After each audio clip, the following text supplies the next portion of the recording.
Hello everyone, and welcome on back to the final stream of the week, where we have beaten Bloodborne, and so we gotta play a filler game. What's better than King of the Castle? Such a fun game.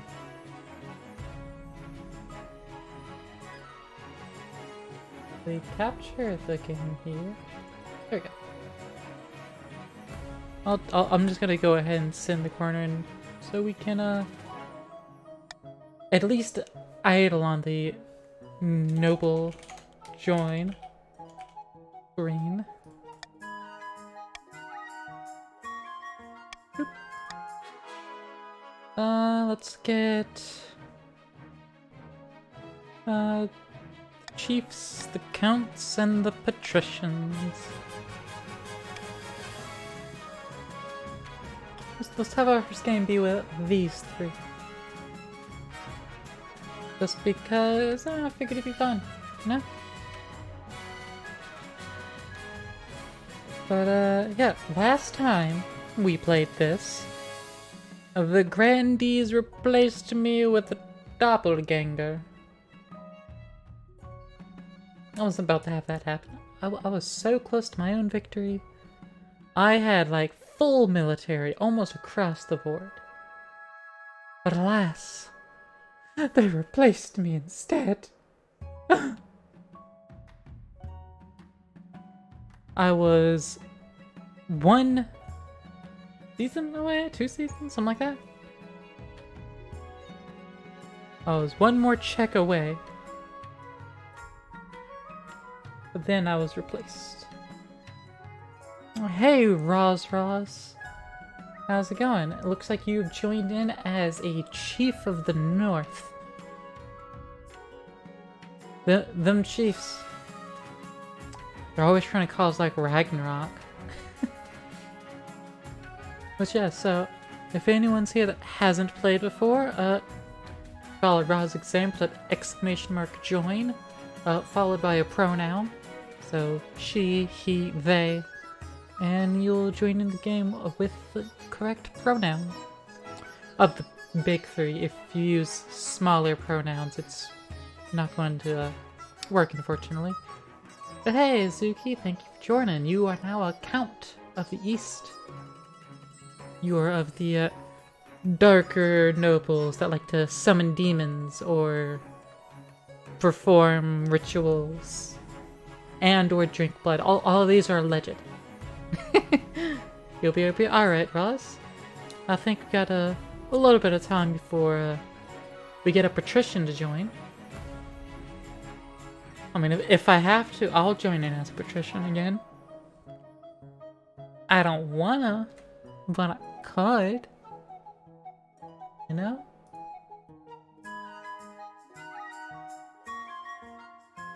Let me see about that.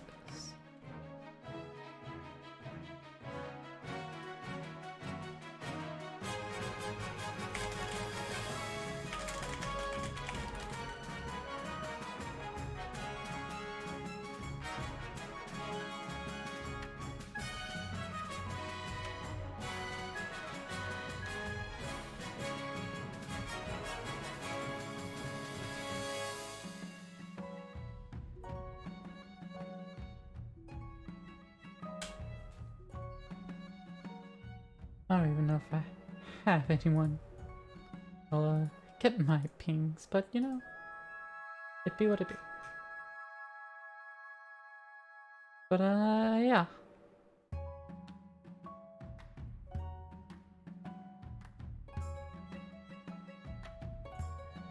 Hopefully we can get if we get one more person to join, then we can go ahead and start up the game.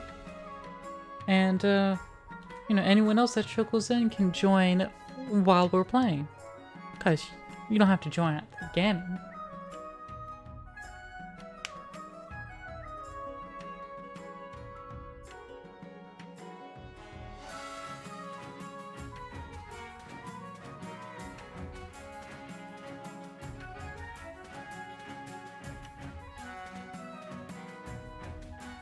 But let's see.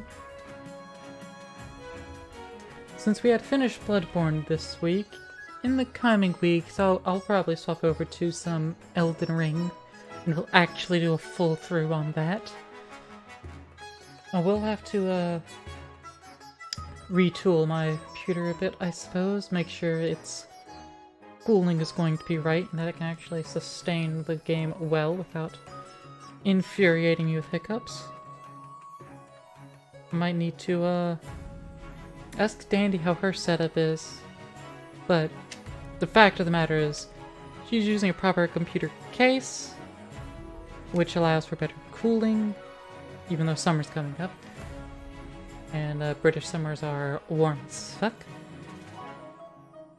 Meanwhile, I'm using a server rack PC that does not have the greatest of cooling. I might swap it over to a better case that has better cooling. Still server rack, but better cooling perhaps. We'll see.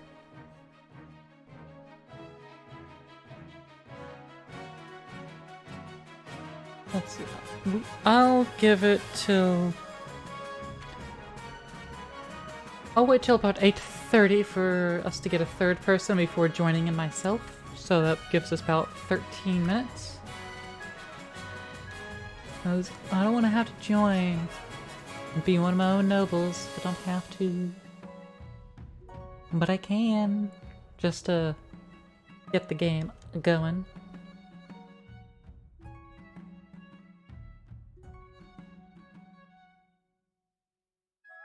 I mean, in particular, I'm waiting for Nihilus to show up.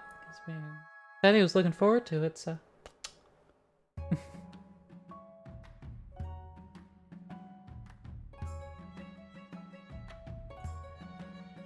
yeah, I can, toss myself in here.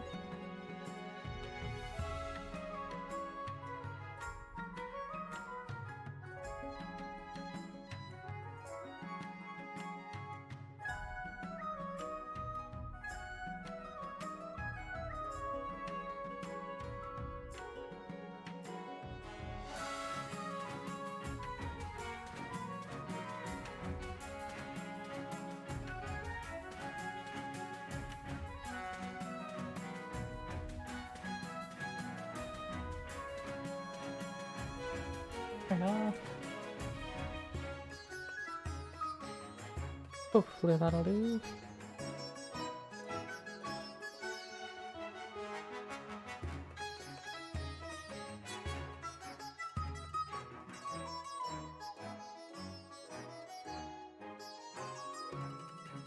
I mean, if we don't get the people... No, 'cause...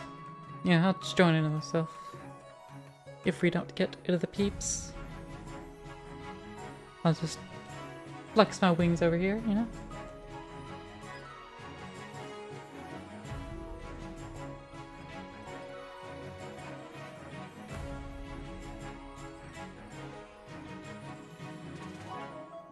If I just like stand here in the middle of the screen, some wings out, do you think that'll, well, it'll eventually become the stream thumbnail? Think people will join for this?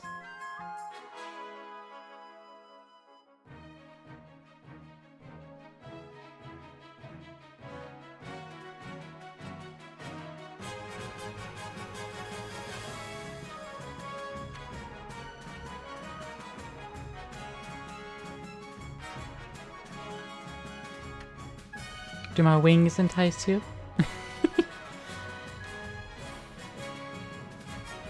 My big wings.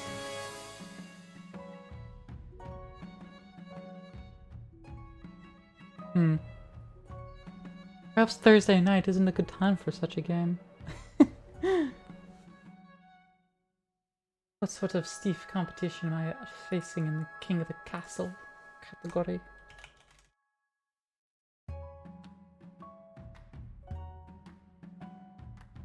Too bad.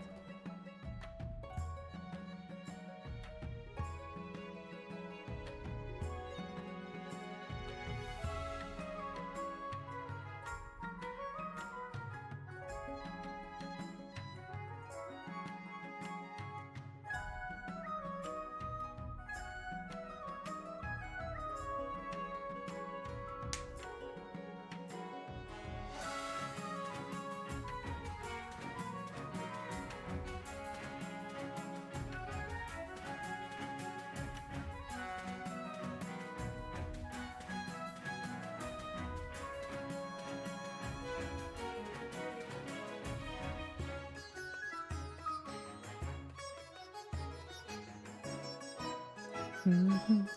Welcome back, Ross Ross.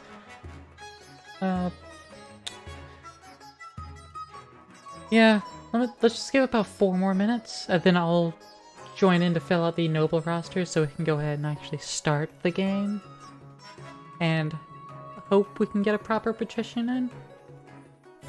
I mean, I have joined in on my own. And was my own patrician. Voted purely as the patricians would.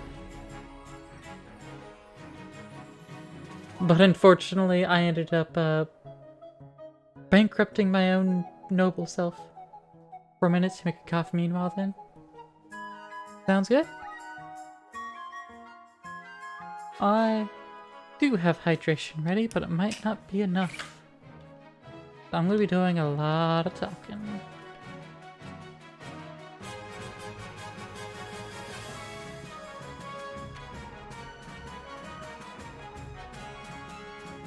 But we'll see. We will see.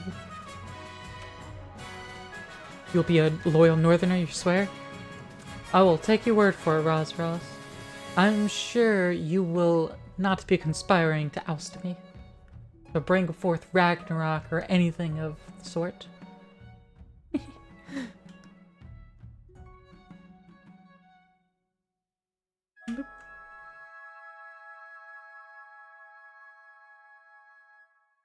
I'll just cover myself up there. You can't see me anymore.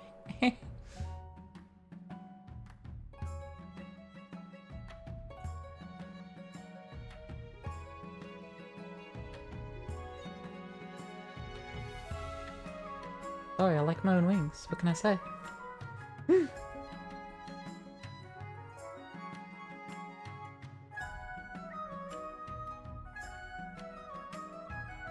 Alright. I'll just go ahead and join in on myself.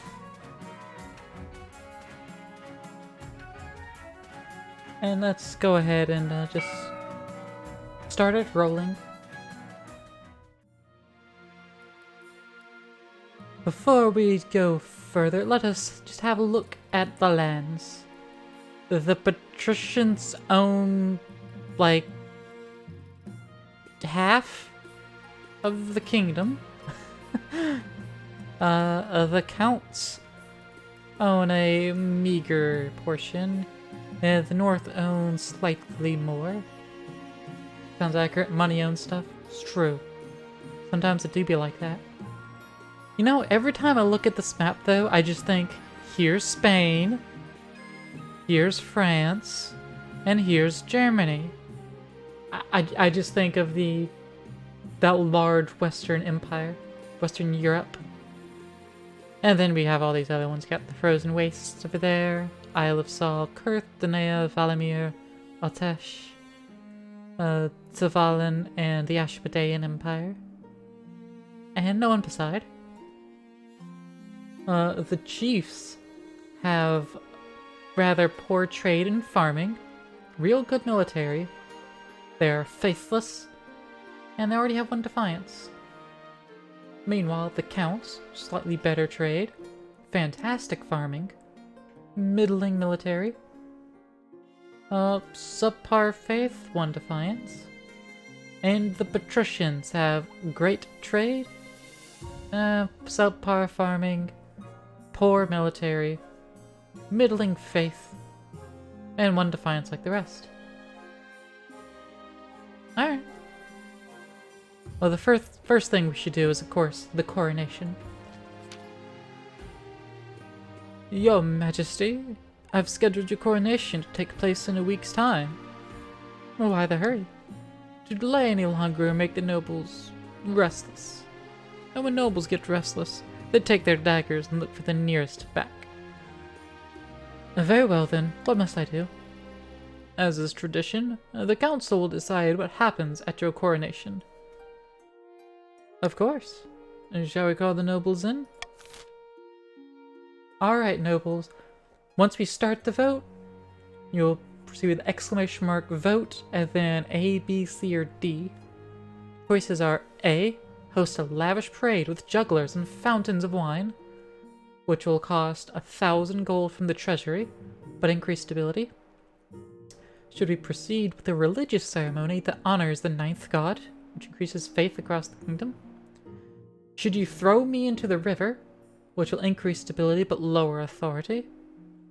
Or shall the troops bear me through the streets atop a shield? That'll increase military but decrease authority.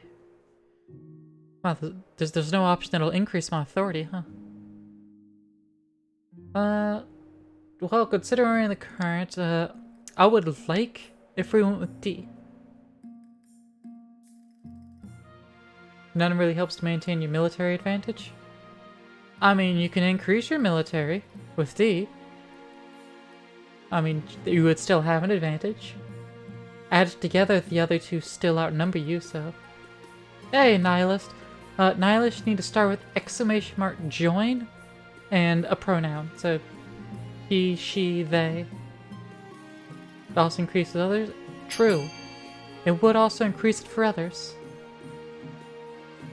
But again, total, you don't have the advantage. Individually, you would maintain the same advantage. Nihilist joining in pronounless as a patrician. Fantastic. That means I don't have to vote. Act like I am not a patrician, then Nihilist. You want to throw me into the river? Damn. Total matters to unite against you? Right.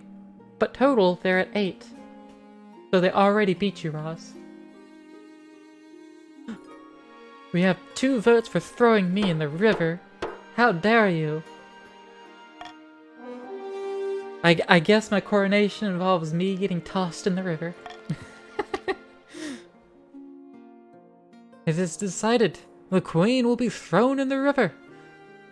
Higher stability, lower my authority. Let me get changed out of my nice robes at least.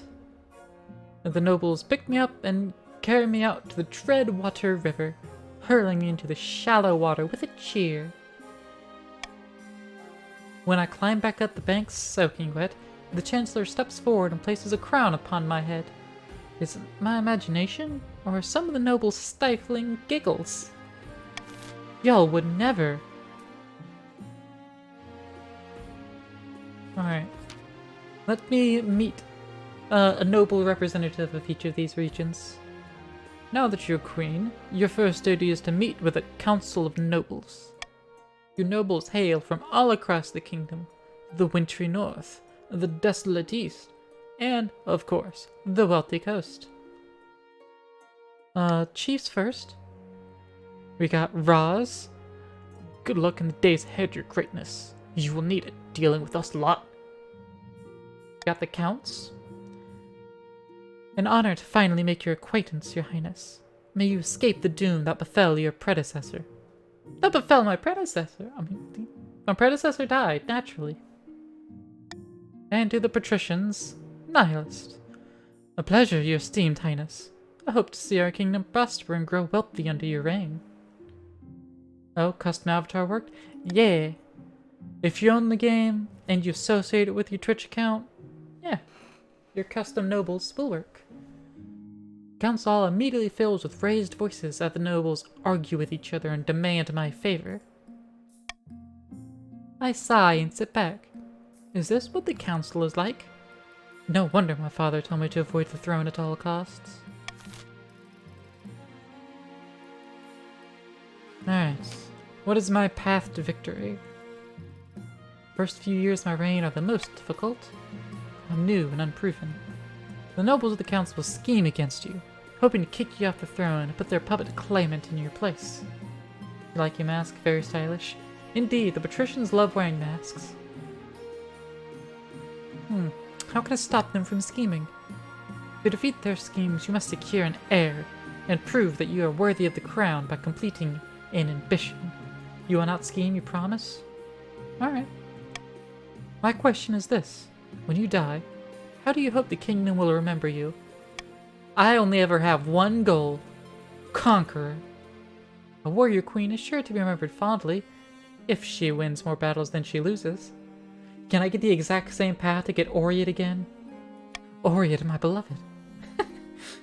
I suggest, over the next few years, you focus on improving the kingdom's overall military as much as possible.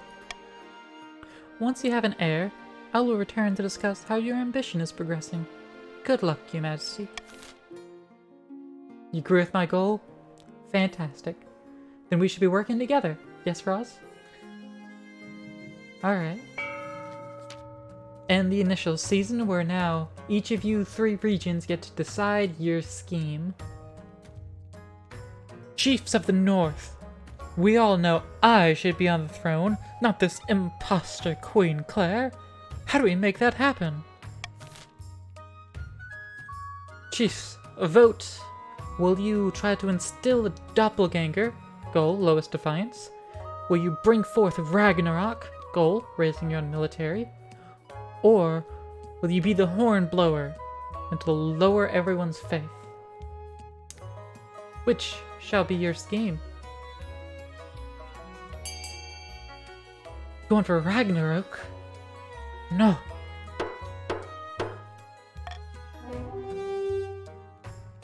Nihilus, as a patrician, you will only be able to vote for the patrician scheme. You need more military, Roz? Okay, fair enough. The chiefs plan to make an alliance with the ice giants to take over the kingdom. First, they must not be weak, or the giants won't take their proposal seriously. To advance their scheme, the chiefs must raise their military to 5 or more in 3 seasons. Counts. You vote for green? That's right, Nihilus. You pretty much be able to vote for in everything, except the scheme stuff, which is exclusively for your color. Hey, Aqua. How's it going?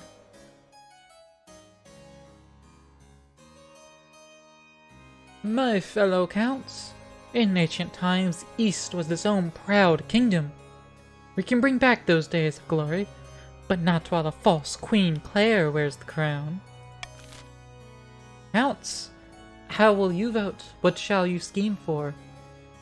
Will you win through subterfuge, goal lowering my kingdom's stability? Will you perform a blood ritual, goal have the highest farming? Or will you seek to possess me, goal lower your own defiance? That is just the goal for the first scheme of yours. There'll be you'll have 2 more nodes to your scheme.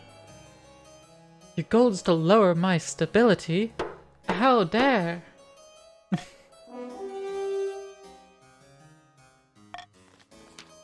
The counts plan to replace the Queen's advisors with their own agents. First, they must prove they're doing a bad job. Agree with that goal too? Low stability, huge military, what can go wrong? I mean, that sounds like, well, the Han Empire, or the Roman Empire for that matter. To advance their scheme, the counts must lower stability to 4 or less in 3 seasons. And finally, the patricians. Fellow patricians of the coast, my claim to the throne is far more legitimate than that of Queen Claire. Something must be done. Will the patricians try to intimidate me by raising everyone else's defiance? Will they go for conspiracy, wanting to lower the funds in the treasury? Or will they go for the corruption and want to lower authority? Nihilist, you're going with corruption? Want to lower authority. So you're going after my authority, the count's after my stability, and Roz just wants to raise military. Okay, okay.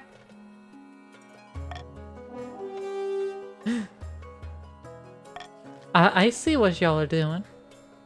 The patricians plan to turn the throne into a commodity that can be bought and sold at will. First, they must ensure that the rule of law is crumbling. To advance their scheme, the patricians must lower authority to 4 or less in 3 seasons. So I need to raise it by a point to, stop it? Yeah, so y'all are all in your first phase. However, the Leafs have already secured their first node. They just have to wait 3 seasons in order to get their check on that. And which they're going to get, because I want high military as well. The patricians. Y'all already met yours. You just want to maintain my authority at 4 or lower it further. Counts, you have your work cut out for you. You need to work on lowering my stability by at least 2 in 3 seasons. Alright, alright. Now it's time for us to do these other things. First, let's secure my honor guard. Now that you are a queen, you need personal protection. Why, I could plunge my sword into your heart right now, could I not? Pah! I'd like to see you try. Is it your imagination? Or does your marshal stifle a wry chuckle? In any case, she quickly hides it. You need an honor guard to keep you safe from such dangers, your majesty. Unfortunately, this is a political decision. What are my options? Each region offers a selection of elite guards. The chiefs with their most famous warrior heroes. The counts with the knights of the Order of the Drowned Rose. And the patricians offer their greatest gladiators, champions of the arena. Think carefully, Majesty. These guards' loyalties will be divided between you and their region. Of course, you could just hire foreign mercenaries. They'd be loyal to the coin above all. Yeah, I've already made my decision. I want the Northern Warriors. Give me the Viking boys. The warrior heroes arrive a few weeks later. They swagger in with big grins and bigger axes, belching and singing or roaring out unsavory jokes. One of your courtiers, thanks. Alright, the only other events we have right now are both here in the east. Let's hear about the Gossamer Shield. Your Grace, heed my plea. The great tragedy of our time has befallen the East. You ran out of capes? Worse than that, I fear. An order of once great knights has fallen into disrepute. Lower your defiance? Maybe. It's the Order of the Gossamer Shield, your majesty. They were once the greatest of knightly orders to serve the counts. Their virtues were extolled by bards across the land, tales that would make a troll weep.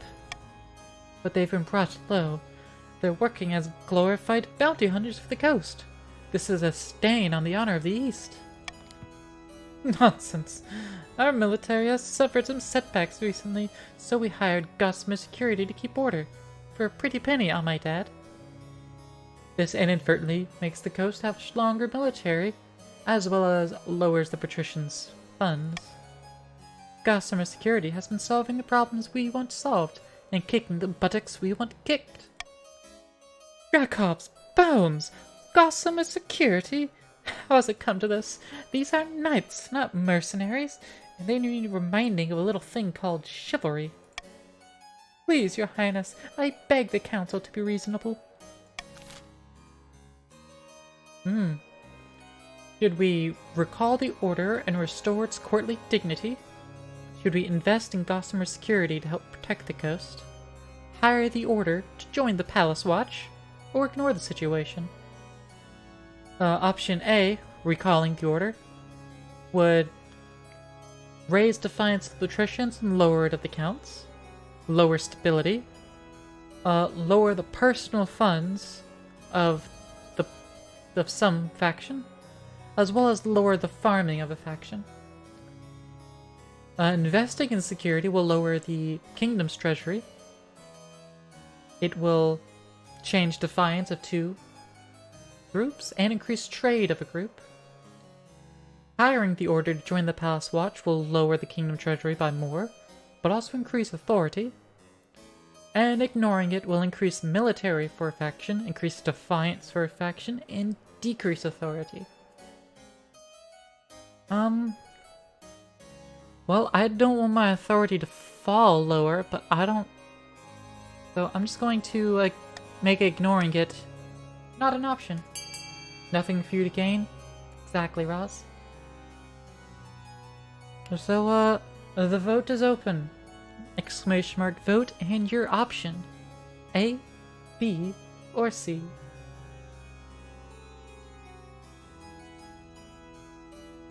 And I'll keep it open for a while after timer. Unless everyone goes in and votes. Like that. Everyone wants to recall the court. Or recall the order. Alright. Voting has closed. All three of you voted to recall the order and restore its courtly dignity. By the 9th, you haven't heard the last of this. Increasing the coast defiance. Unfortunately, with the Knights of the Gossamer Shield recalled to the east, order breaks down on the coast. Pirates hide out in hidden coves and target fishing vessels, leaving the patricians no choice but to import expensive food. Satellite Veto D? Indeed. Stability fell by 2? Oh, damn. The patricians' wealth decreased, and their farming decreased. Oof. Still, the counts are pleased. Hopefully the reputation of the order will recover. And that zeroed out their defiance. The other event, horror in the east. Your Highness, a monster has been stalking my farms at night, smashing down the doors of cottages and feasting on the peasants inside. How many victims? Dozens, Your Highness, and only a few have survived the attacks. The survivors tell a garbled story about gleaming fangs amid a mountain of blood-soaked fur. Do we send the Count's army to deal with the abomination? Only a 35% chance of success on a military check. Do we offer a substantial bounty on the monster, which will lower defiance? Or this is no concern of ours, lower farming and stability? We should offer a bounty. I mean, that's my vote.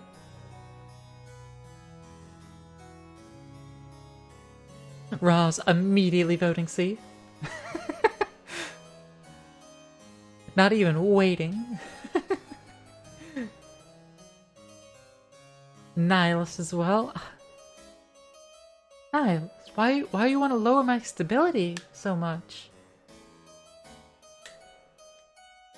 Nazuki's going in with agreeing with me, but unfortunately outvoted. This is no concern of ours, apparently. The monster continues to menace the east, growing more bold every day. You reports that it no longer confines its attacks to the nighttime.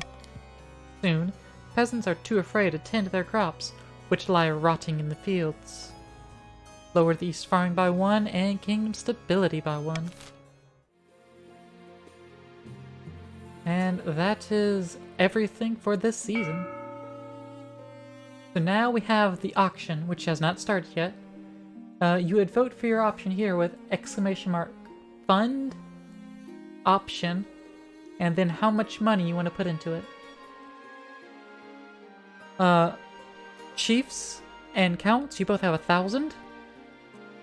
And patricians, you have 400. Can you all see the options good enough? The option A would increase the chief's military. Option B would decrease the military. Option C would decrease kingdom stability. Option D lowers the count's trade. Option E increases the patricians' farming. And option F decreases kingdom authority. Is everyone ready? Fund the top 2 choices get built. So whichever 2 get the most funding are the what gets built. And what effects go into play. So this is how you vote with your wallet. In-game wallets only.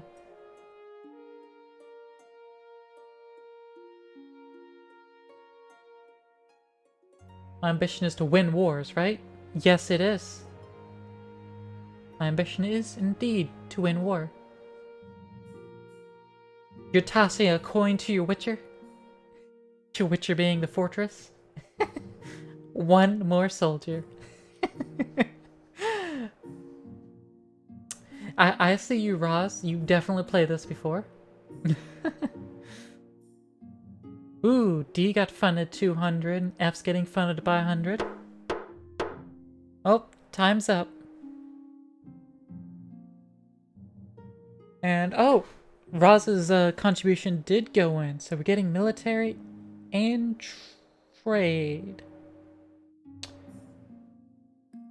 Azuki, that lowered your own trade by 1. That's what you were going for, then okay. You could vote on any of the options that were there, not necessarily in your color. I should have said that. My bad. But that's an interesting play, Cotton. We'll see if it pays off. Alright. Let's follow up some more on the knightly virtue here. We were paying the Order of the Gossamer Shield to protect our land, but Countess Azuki Bean 88 decided she wanted the knights to go back to writing love poetry and picking flowers. Now crime is exploding in the east and there's no one to keep order. That's your problem. People have been visiting my keep from across the kingdom to learn about knightly virtues and court etiquette. For a fee, of course. Ooh, Azuki, you just gained 300 gold and your trade went back up? Got red and their trade's back. By the 9th, your outdated notions about chivalry are irrelevant in the modern age. Actually, they're more relevant than ever. We can all do with a little romance in our lives. In fact, I should come to the capital and spread the word. What do you say, Your Highness? I don't know, what does the council say? Should we invite Countess Azuki to spread her ideas in the capital? That would shift defiance around and increase stability. Should we send Countess Azuki to help the patricians overcome their problems? 50% chance of success with military. Or should we order the Gossamer Knights to fight for the patricians again? Which will change defiance, increase personal wealth, increase military, and increase stability. I mean, I say we order the knights to fight for the patricians again. Azuki, you'd hurt your own goal if you went to the council. It's true. But who knows what'll happen with option B? We don't know how that would play out. It could be positive. It could be negative. It could affect a whole bunch. It could affect nothing. We don't know yet. I mean, of course, I could just, you know, cover the screen here. You can't vote on anything if it's covered. You want Azuki with sword instead of the order they're called. I'll give a couple moments more. There we go. It matters not. Countess Azuki helps the patricians overcome their problems. How will this fool help us exactly?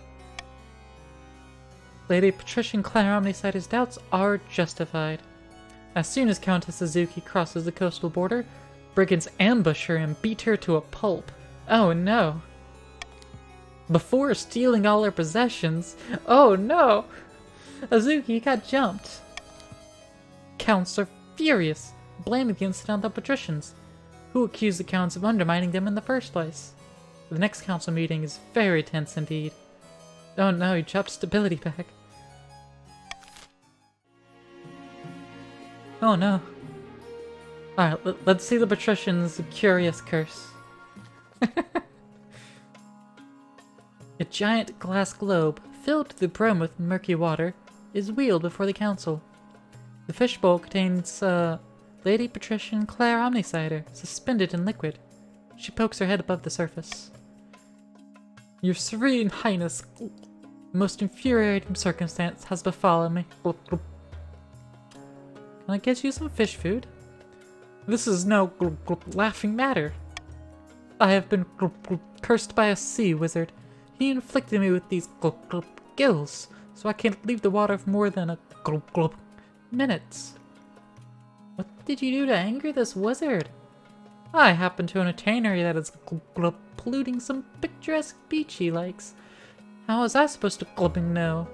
I demand you arrest this maniac and force him to remove these gills. What should we do? Should we send a squad of coastal soldiers to arrest the wizard, and thus lower the military of the patricians? Should we send a diplomat to politely ask the wizard to reverse the curse, with unknown effects? Should we close down the tannery, increasing defiance, lowering wealth, and lowering trade for the patricians? Or should we send the wizard a hamper of fine cheeses and a bottle of wine?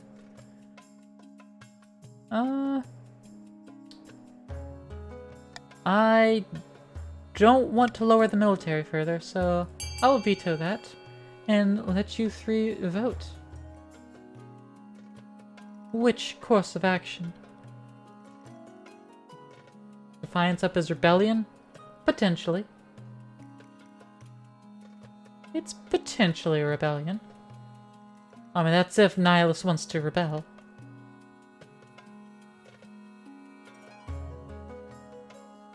I see Azuki just wants to send the wizard a hamper of fine cheeses.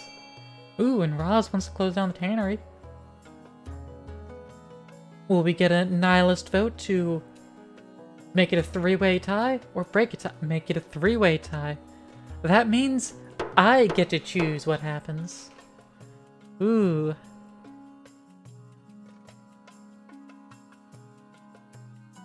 I'll go with the patricians on this one and send a diplomat to politely ask the wizard to reverse the curse, with unknown outcomes. Soon enough, the sea wizard appears before the council. As he walks in, seawater sloshes at his feet, welling up from the ground itself. What do you want from me? We need you to reverse the curse afflicting Lady Patrician Claire.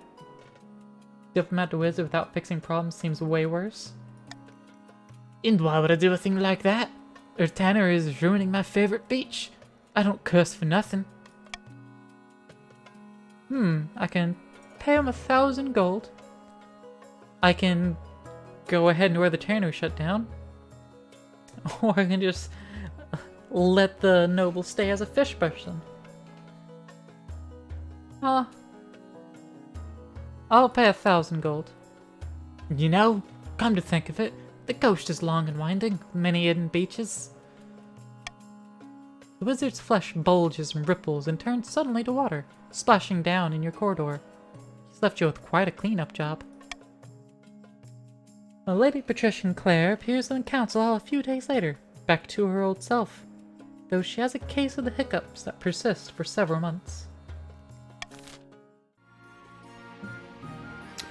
Alright. What about the consort? In the noble passages of my castle, I can avoid the advisors, the nobles, even the spy master. But there's one person I can't avoid, though I really can. Your mother. Why haven't you found a spouse yet? It's been almost a year. Been busy. You'd better find the time. Don't worry, I'll take the liberty of finding eligible candidates. What is your preference? Men? Woman? Or do you not mind? Girls. Excellent. I'll send out the messages to the most influential noble families in the kingdom. Let's see what they have to offer. And that is this season. Who shall get taxed?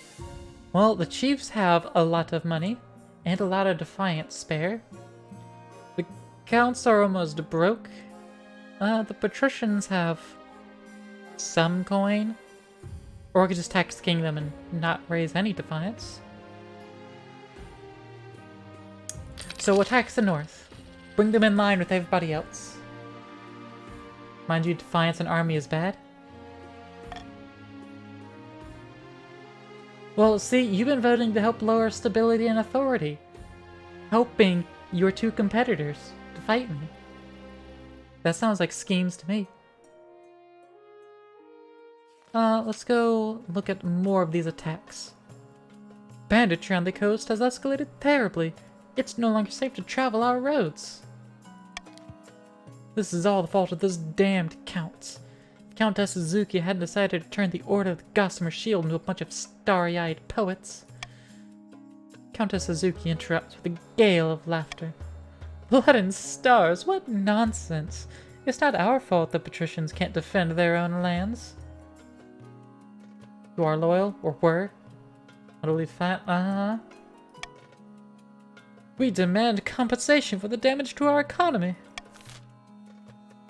Should we make the counts pay, make the crown pay, or the nobles can resolve this themselves? I'm gonna go ahead and veto me paying.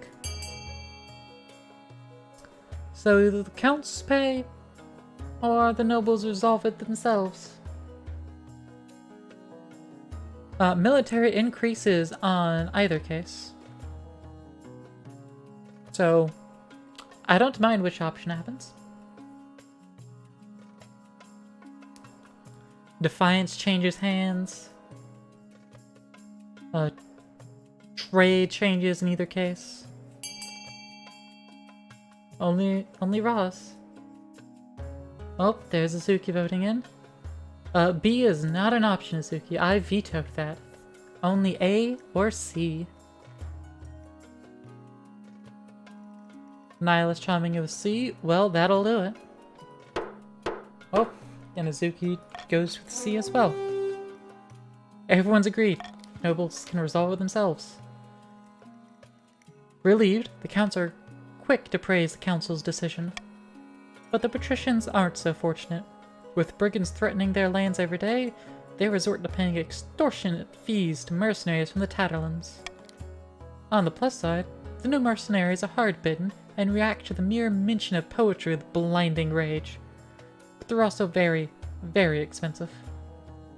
The patricians' trade is lowered. Some patricians' wealth has decreased, but the military is now strong, and defiance is now insolent.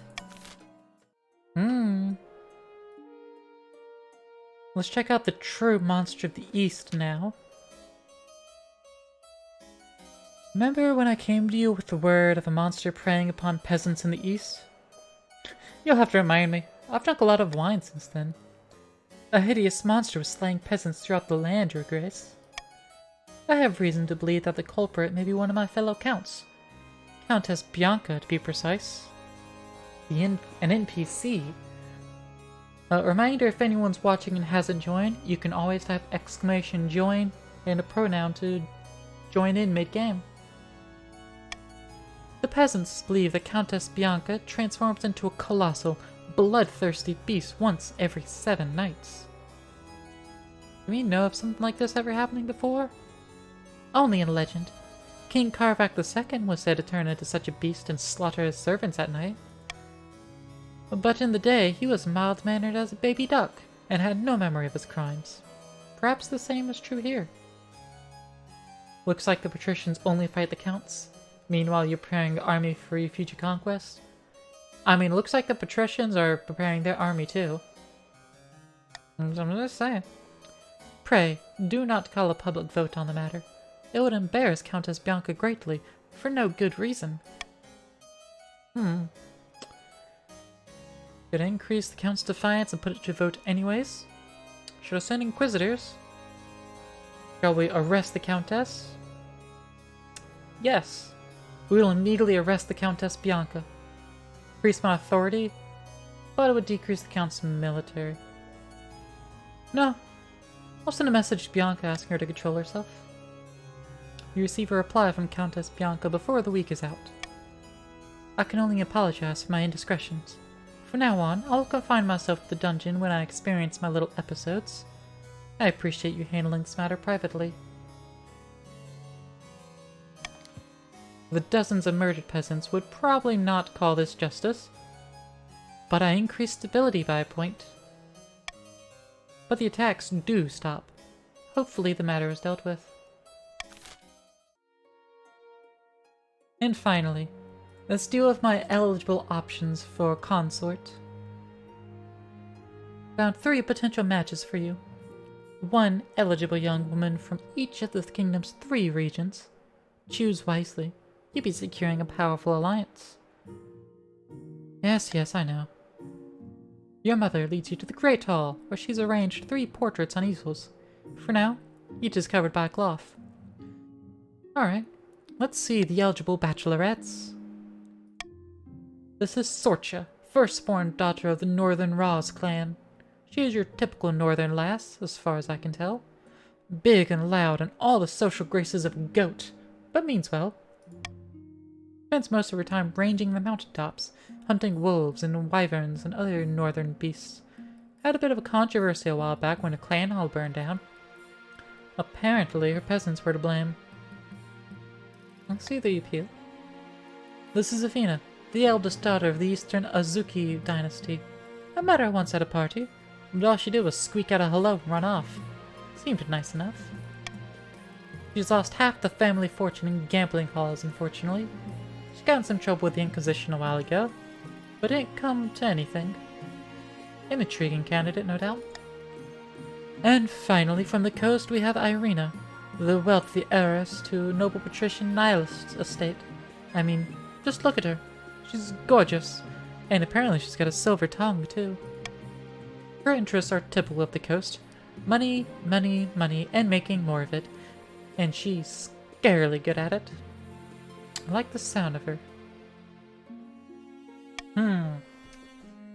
Honestly, I want to lower the patrician's defiance a bit. And of course, make more money for the kingdom to fund the pending wars that shall happen, the conquest we shall wage. So let us go with Irina of the coast. Excellent. I'll make the arrangements. And thus, all of y'all move to the second node of your schemes. Far to the north, where snow blankets the landscape and wolves howl in the night, the chiefs plot to bring about the end of the world. Ragnarok. Praise Morgana! Initial talks with the ice giants are going so well that they've gifted us a new patch of fertile land in the northern valleys. The gods are good. With luck, this will be the foundation of an alliance strong enough to rock the world. Hey, the ice giants are a formidable ally. Tall as a building and limbs like tree trunks. And those southerners don't know how to fight them like we do. But first, we must offer something the giants desire. A whole kingdom's worth of pillage? Just what I was thinking. If we fill the kingdom with bountiful goods and plunder, the giants won't be able to resist. For the next stage of the chief's scheme, they must raise the other region's trade to a combined total of 10 or more in 3 seasons. Alright, there you go, Roz. Alright, now Azuki. Far in the east, you're hosting a dinner party in your castle with a few distinguished guests. The kingdom's in great jeopardy, and the council is calling for the queen's inner circle to resign. We need to increase the pressure. If the queen's in a weak enough position, she's got no choice but to bow to our demands. No more interfering spy master, no more marshal, a chancellor, a treasurer, a whole new inner circle, all made up of counts. For the next stage of this scheme, the counts must lower authority to 4 or less in 3 seasons.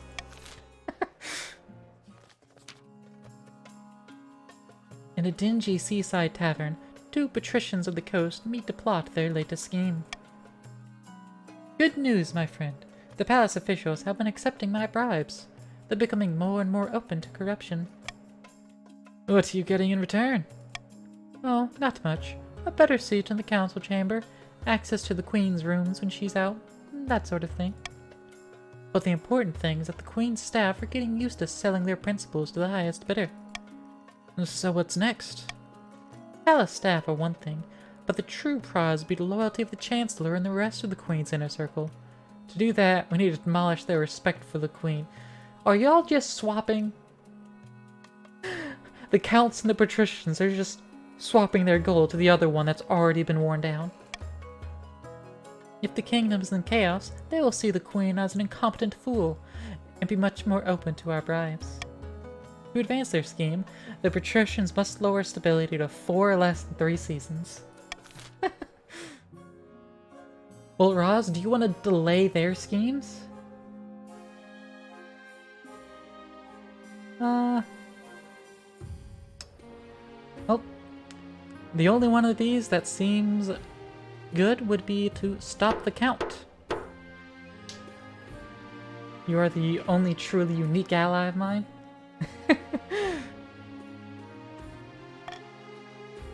Where I can make the vote take 15 seconds and close automatically. Basically, if y'all don't get votes quick whenever I do that sort of voting style, I get to just go ahead and choose myself. Meh. Let's go ahead and host the royal wedding first. Your wedding to Irina is, naturally, the talk of the kingdom. Nobles and peasants alike travel from across the realm to attend. For a week and a day, the capital is one giant party. Feels like you're the only one not taking part. Instead, you're getting ready for the ceremony. Soon enough, you're standing in St. Bertrand's Cathedral with Irina at your side. You take this woman as your lawfully wedded wife? Indeed, increase authority and stability. And I pronounce you queen and wife. After the wedding, of course, there's a feast. And after the feast, a dance. Your new wife Irina laps up the attention, delivering a witty speech which she flatters you outrageously. Ha! Increasing my kingdom's stats and lowering all of your defiance. By the time you find yourself alone with Irina, it's past midnight and you've never felt more tired. You danced so very beautifully. It was such a wonderful day, wasn't it? Agree with me. You endure a long conversation in which Irina seems determined to flatter you relentlessly and agree with everything you say. By night's end, you still don't know who Irina really is. Her real personality is concealed beneath 100 layers of etiquette. You go to your separate bedchambers, still strangers. Well, let's visit the deceased. The elderly Lady Patrician Dimitra, a cousin many times removed of Lady Patrician Omnisider, died in her sleep last week. She was nearly 90, would you believe? Better end than most of us get. Indeed, Your Majesty. She stayed at home on the coast most of the time, enjoying herself. But she could have spent more time on her accounts. She died without a will, and the nobles are scrabbling for her estate. Shouldn't that be scrambling? Lady Patrician Dimitra was my relative. I wrote to her at least once a year. Of course the estate should be mine. My late great-grandfather used to play backgammon with her. He swore she intended to leave it to our family. By the 9th, that's a pitiful claim. What should we do? Should we give the estate to the Patrician Claire, which will change defiance, increase personal wealth, and increase the kingdom treasury? To give the estate to Chief Roz, again, swap defiance, increase personal wealth, and increase kingdom treasury? Should we redistribute the estate amongst the coastal peasants, increasing defiance and trade? Or just claim it for the treasury, which will increase defiance and increase the kingdom treasury by plenty? I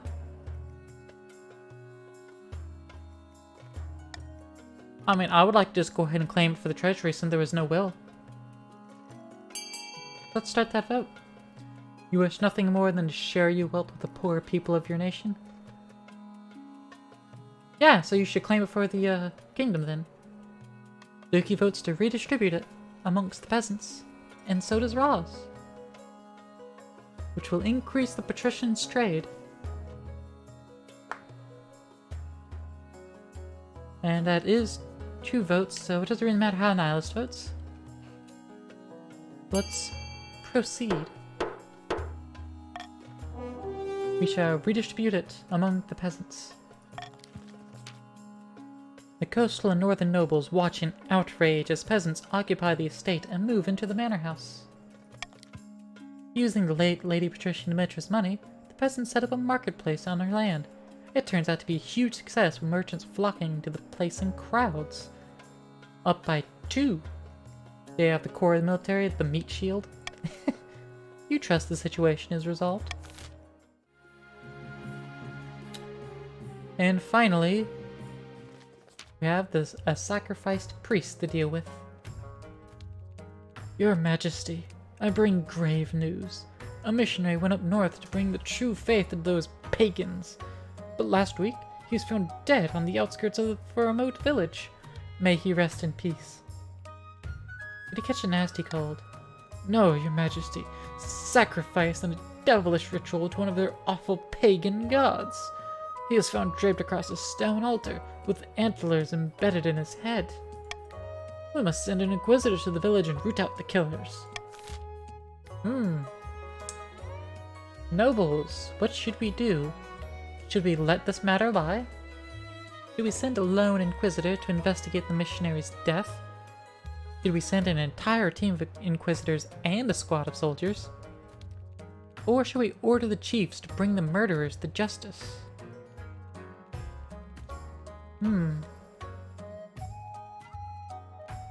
Well...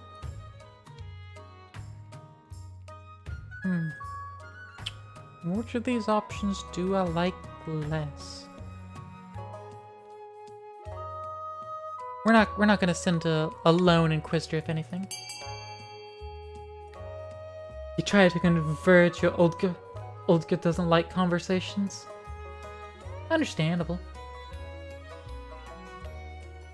I've never been sure how to pronounce the that deleted O looking thing. Let's lower authority and help the counts. Roz, why are you trying to help the counts? Let's gamble, order the chiefs to bring the murderers to justice. I approve of that. But we got 2 saying to let the matter lie. And that's how it goes. Are you and your council out of your collective minds, Your Majesty? You plan to ignore the wanton murder of a man of faith? Across the kingdom, priests start to preach their flocks that the queen is in league with pagans and devils.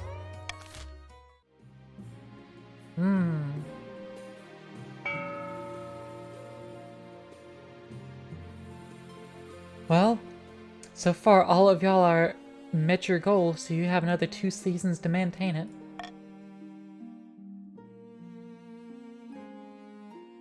Let's check in on this irksome legacy then. Your Majesty, about the treasures of the late Lady Patricia Dimitra, I heard there was a necklace of rubies amongst them. Where is the necklace now? This is of the utmost importance. The peasants probably have it. They will have no idea how dangerous it is by the 9th. A frail monk in the 7th century wrote of a ruby necklace that drove those around it to sin. I believe the late Lady Patricia Dimitra had it in her collection. After all this time, it may have surfaced. This proof seems flimsy. The High Inquisitor draws herself up to her full height and fixes you with a steel glare. You doubt the word of a 7th century monk who is known for his wisdom? The necklace should be destroyed. It could be tested, but the holy reagents will be expensive.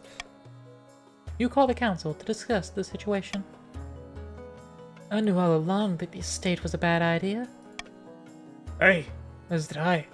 A bad business. That's what I always said. Such a shame that your august majesty fell foul of this evil magic. Should we hand that necklace over to the Inquisition? 40% faith check. Ignore the High Inquisitor's concerns, a 30% stability check. Or have the necklace tested for unholy influences, lower the treasure, increase stability. Well, let's set the timer to 15 seconds. The vote will automatically close when this timer is over. And, go.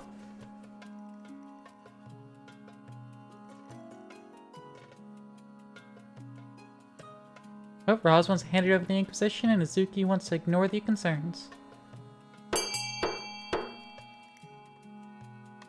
Good job. You answered quickly enough. We shall hand it over to the Inquisition, because that has a higher chance of succeeding. It'll probably still fail, though. It did. You might have made a mistake, North giving in to the Inquisition. The peasants reluctantly hand over the necklace to the Inquisition. It is never seen again. When word gets around to what has happened, no one is impressed by you giving in so easily. There are even rumors that the High Inquisitor now wears the necklace herself beneath her ceremonial robes. He refuses to even acknowledge such stories.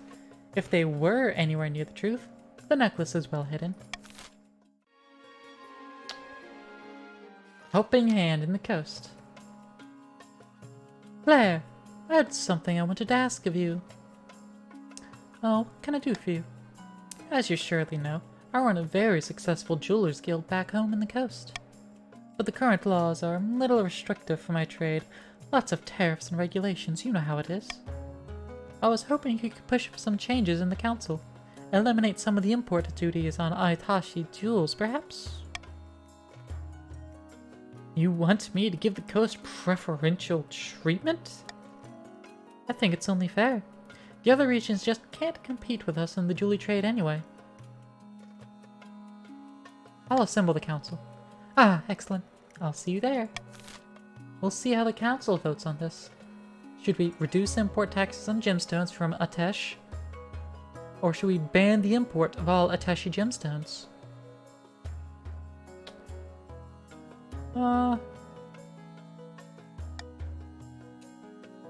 I mean, my vote's gonna be for banning the gemstones, because, I mean, you know, increases authority, clearly. But I need money for war, right? That's true. War always requires money. And unanimous to A.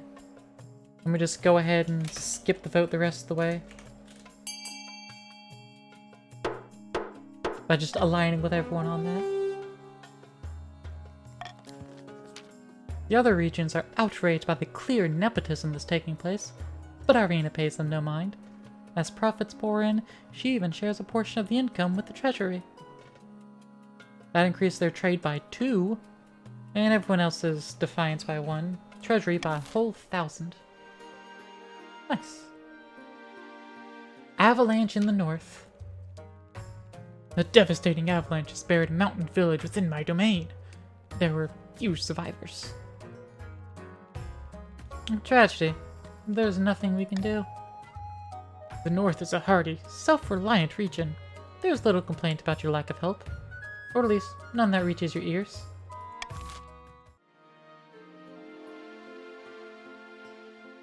You helped in voting for lower stability and authority, Roz. But plus, the north is hardy, self-reliant.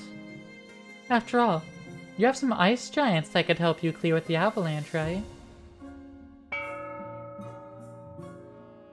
Auction time. Option A is to increase authority. Option B is to reduce the chief's military. C increases the count's farming. D decreases kingdom authority. E increases the patrician's trade. And F lowers kingdom stability. Vote now with your wallets. Nihilist, you're broke.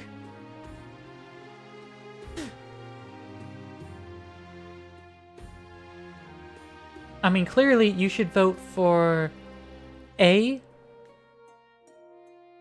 You know? A. E. A and E, yeah. D wasn't one of the options, Roz. Nope. Fund C, Azuki. Plus, however much money. 9 trade, 0 money. Exactly, Nihilus. You traded all your money away.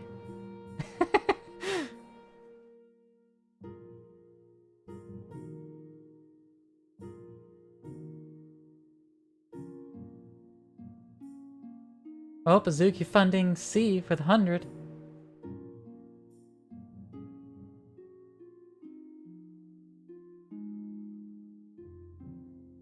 D100, oh man. And... oh wait, no, you wouldn't vote, Roz. That was, you meant fund. So that didn't go through. So the counts increased their farming, but the stability of the kingdom has fallen by 1.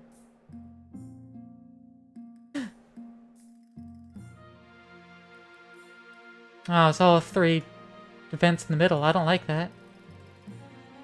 Let's see about my heir first. Let's go ahead and secure that. Your marriage to Irina has grown stale.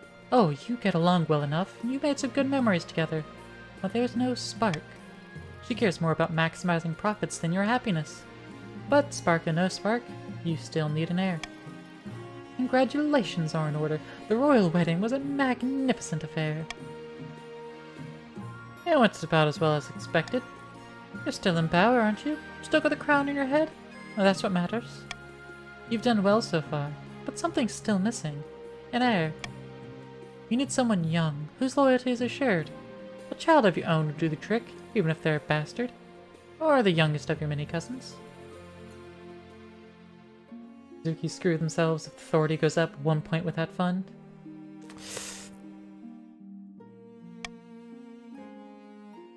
My wife and I will have a child together. That's not biologically possible, but let's go with that. The traditional method. Yep.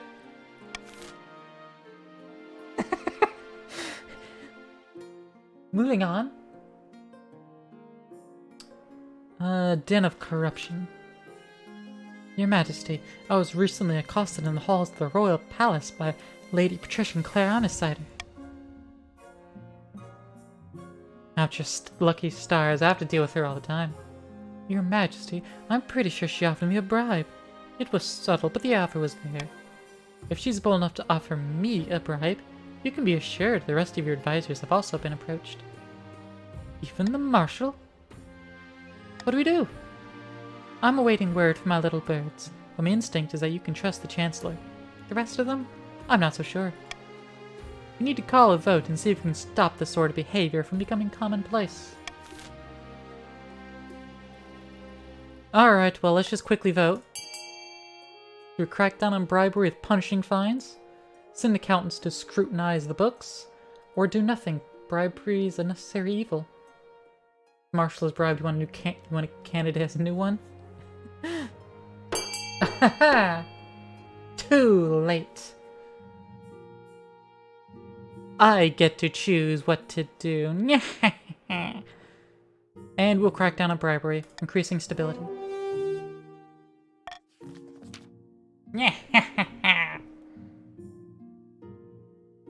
As a result of the crackdown, nearly all of the nobles' councils are implicated in some kind of scandal. That means plenty of coin for your treasury, but also plenty of resentment about the new laws. That doesn't help me, it's still below 4. Yes, but I can increase it by another one and then another one. So it helps me. Losing trust in your advisors. Your Grace, you must have noticed that the kingdom's not exactly doing well lately. Not your fault, mind you. You're being led astray. It's the council's fault, obviously.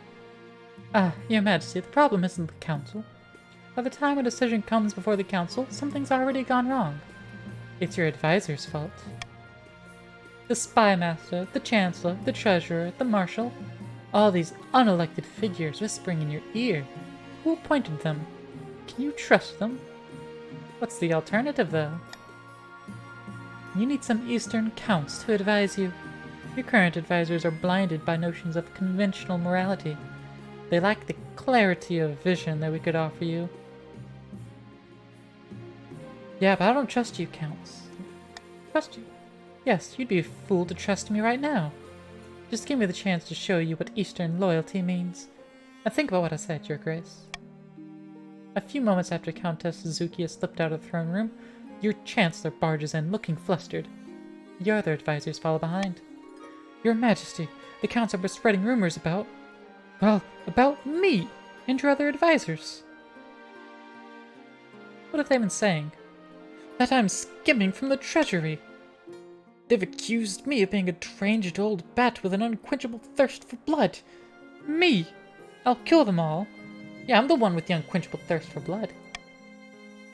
I won't repeat what they said about me. It hurt my feelings. And why would they do something like this? It's an attempt to turn the nobles against us. Trouble is, it's working. The council is demanding our resignation. I don't know how much longer we can weather this storm, Your Majesty. You're not exactly in the strongest position. The council wants us gone. We'll be gone within the next few months, unless you do something about it. Call a vote to get the council back on our side. Should we order the council to apologize for spreading ugly rumors, launch an inquiry, or do nothing? Well, I'm just gonna go ahead and veto do nothing.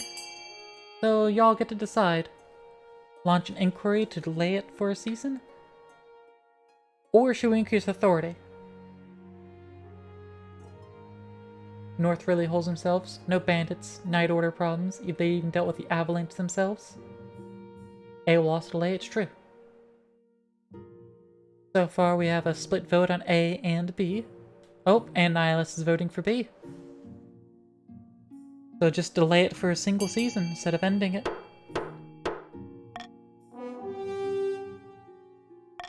Alright. To your frustration, the council produced plenty of evidence, most of it falsified, and bogged the inquiry down with irrelevant details. For the record, I categorically deny drinking from enemy skulls. It doesn't even work. The wine dribbles out the eye holes. Listen, if I was skimming from the treasury, I would not be caught so easily.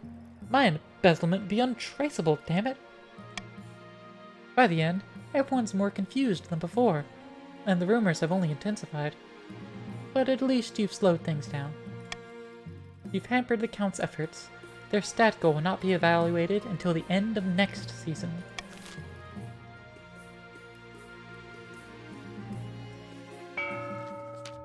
So far, all of you are progressing your schemes, helping each other get your own schemes going. If you rebel, you won't move your army. Roz, hosting yet another feast in your clan hall.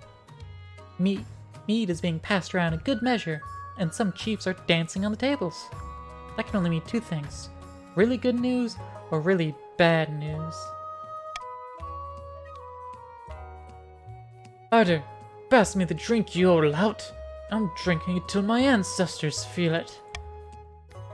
Were those ice giants I saw on the way through your lands? Have we really done it? Your eyes don't deceive you, pal. They'll be marching with us come the morrow. The gods are good.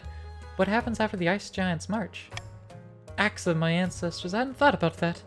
Someone fetch me another drink, then assemble the other chiefs quickly. Damn you! Alright, chiefs. Gonna let the ice giants fight alone and swoop into the kingdom's rescue with the goal for lower authority, or march with them and devastate the kingdom, goal lower stability. This has been terrible. Was authority and stability, and then swapped, and now you get to choose either one, Roz. You want lower authority. Well, I knew you were scheming. Devious. Brilliantly so. Why, it's almost dishonorable. Don't get too excited. The Queen must be too weak to mount a response. If all the regions united, the giants could be thrown back into the north with ease. Oh, gods. Can someone enjoy their drink without being worried about consequences or plans for 5 minutes? For the final stage of the scheme, the chiefs must lower authority to 2 or less. Well, Roz, as long as you don't lower my authority, I'll believe you're not scheming. Sitting on a bench outside a sun-bleached villa, 2 patricians of the coast meet to plot their latest scheme. Greetings, Lady Patrician. I'd like to introduce you to some friends of mine. Good afternoon, noble patricians. A pleasure, as always. Hello, is this the place? Ugh, it smells like fish. Wow, take it you found my colleague's arguments most persuasive then. Indeed. Lady Patrician Claire on his side made some excellent points about the Queen's incompetence. Now, the most persuasive part was the giant bag of gold. Unfortunately, the Spy Master and the Chancellor still remain beyond our grasp. But with these two in our pocket, we can do great things. We just need to decide our approach. Alright, Nihilist. Do you want to lower the Kingdom Treasury, or raise everyone else's defiance? Your pick. If you don't choose, it'll end up being random.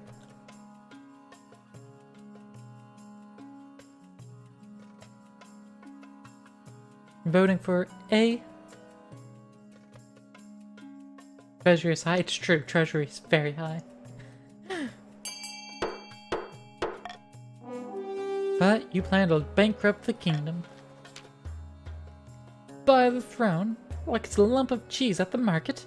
Are you mad? Quite sane. If the queen takes a large enough financial hit, she'll be forced to look to their trusted treasurer for guidance. Don't worry, I'll take it from there. But the final stage of their scheme, the patricians must lower the treasury to 1,500 or less.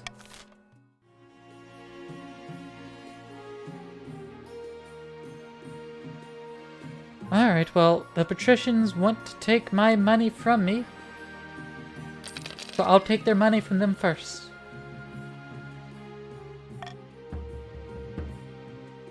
Huh.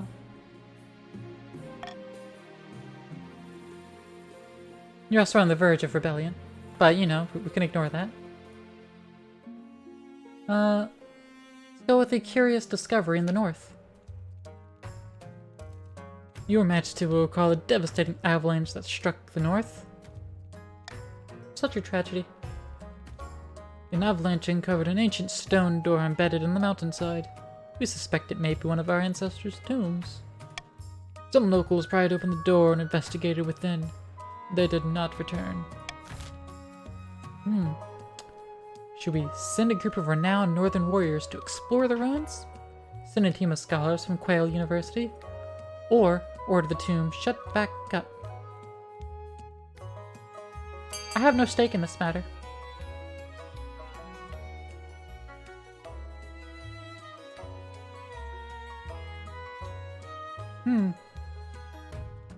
Yeah, where would be the fun in rebelling, Nihilus?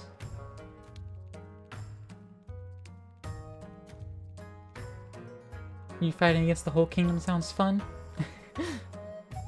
I mean, if apparently the North's gonna stick out of it anyways, then I have no need for their military if they're not going to interfere. So we're gonna order the tomb, shut back up. Oh, got a tie now. Nihilus, are you gonna tie break or are you going to three-way tie? You're gonna tie break on C. Gotta order the tomb, shut back up. This is the tomb of our ancestors. We deserve to know what's hiding. You are forbidding us from knowing our own heritage. You suspect they're more concerned over the fact that the ruins could contain valuable treasure. Still, no point risking it. Now you can also rebel? It's true. Good. The monster unleashed. Oh no, the monster. It is a day like any other. You're sitting in the council hall, listening to your nobles argue about something or another. Today's session is getting particularly heated. Depths below, my good countess. You must understand my position. We simply cannot lower tariffs. Your profiteering will leave me penniless. Penniless! Oh dear, get away from me. I feel faint. Good grief, she's having a heart attack. I have half a mind to... How? She's a furry! Before the astonished eyes of the council, Bianca's flesh ripples and bulges. Jet black hair spreads across her body. Huge, gleaming claws sprout from her fingers. With incredible speed, Bianca pounces upon noble patrician Nihilist and clamps her jaws on the screaming noble's throat. Blood sprays across the faces of the rest of the council. Shock gives way to panic when the monster turns its glowing eyes their way. The council hall fills with shrieks and blubbering. Nihilist, you died! And you were succeeded by Nihilist the Second.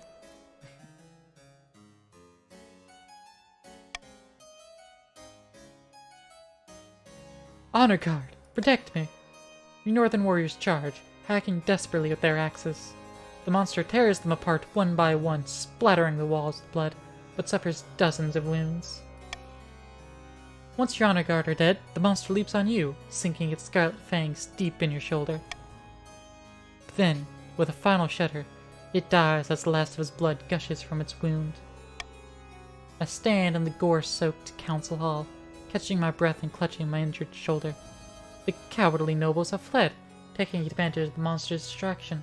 Only the spymaster and marshal remain. You don't see that every day. Are you alright, your majesty?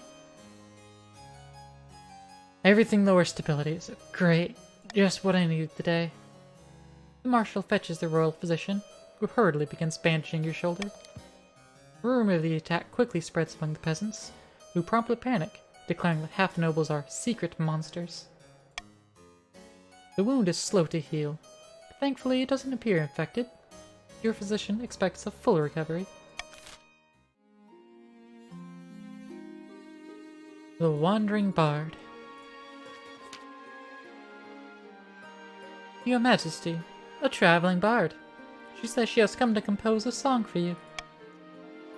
Not just any bard, your highness. The best in all the land. Sally Sixfingers, they call me. A song, you say? About me? Why, of course. In fact, I have the tune and verse all but ready. And I have saved my best work for you, my queen. All I require is the subject. What shall I tell the masses of you? What would you like to inspire?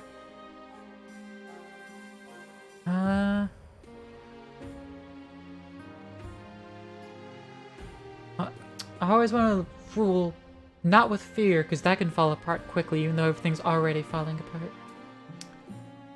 But that would increase authority. But stability is way too fucking low. I will do so, your highness. Absolutely. Give me but a few weeks, and everyone within the Crown Lands would know of your benevolence. Pray, I need but only a small payment of 500 gold for the time. A discounted rate for one as esteemed as yourself.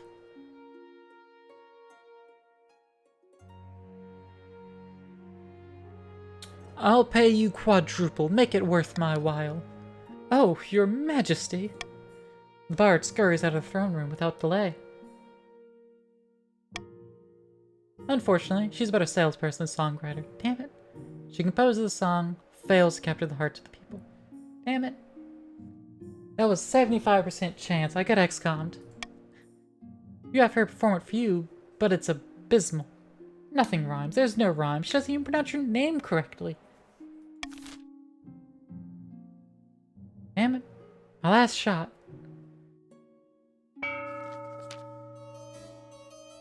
Lose more money, the throne will be bought out from me? Oh, I know. I'm gonna make everyone's schemes succeed at the same time. In the darkest steps of the eastern forest, Countess Suzuki has gathered her fellow plotters around a mossy stone obelisk. Council demands that the Queen's advisors resign, and the Queen is too weak to resist. Our replacements are waiting in the wings. Once our advisors surround the Queen, we'll have complete control of what she hears. We will shape her reality. We'll treat the Queen like a mushroom, keep her in the dark and feed her. Now, let's not be vulgar. The question is, what should we do with this control? Alright, Counts. Is your goal to raise my stability, or to raise others' defiance? Will you turn me into a useless figurehead? Or will you force me to abdicate in favor of your claimant? Which will you choose?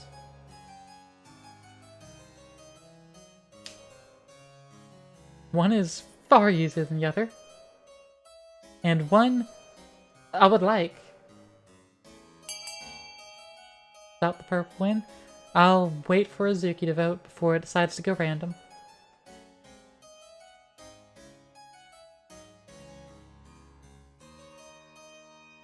I mean, if you rebel, it won't stop the counts from winning. They could still win during that.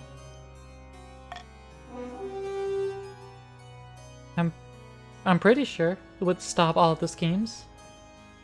Would it? It does stop the victory? Ah. but they're going to try to raise the others' defiance.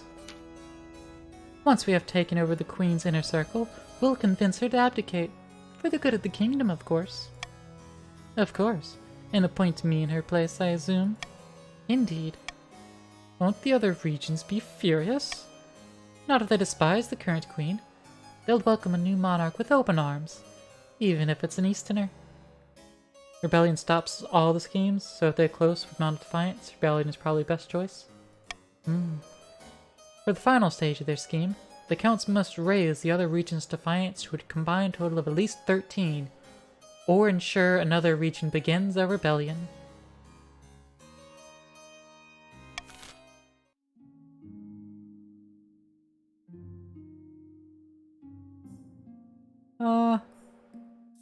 Adopt Call for Unity and get rid of Monarch's Choice.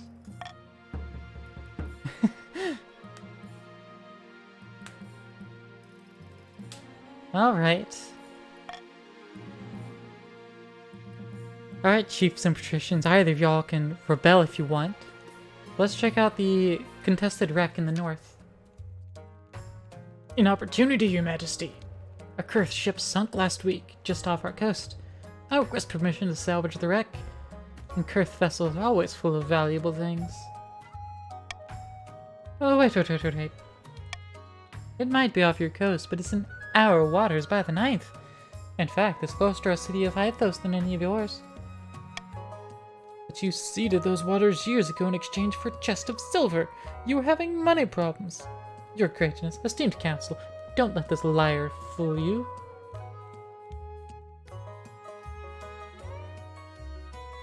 Baraz, the counts want another region to rebel.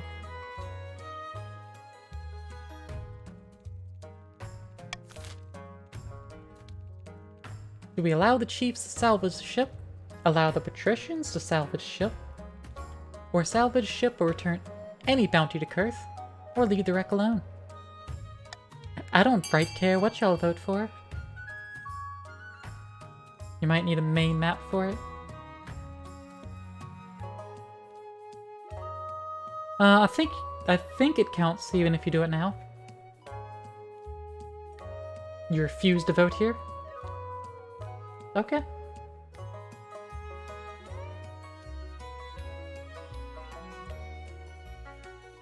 Nihilist, Izuki, are they y'all going to vote?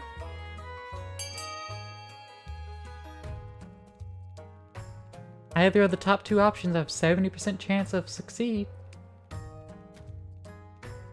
Option C raises defiance. Which, I mean, that's what the counts want. But option D just leaves it alone as a 40% authority check. The Nihilist, you're not voting either? I want this unity of Call of Unity. You damn straight I do. Thank you, Nihilist. Increase stability by 1. Allow the patricians to salvage the ship. Roz, you said you refused to vote. Increase stability. And decrease defiance of the patricians, but increase it of the north. Move over. The council's word is final, isn't it? But the operation doesn't ever get off the ground, so to speak. The reefs where the ship sank are dangerous and full of sharks. After dozens of divers go missing and are presumed eaten, the whole thing is called off.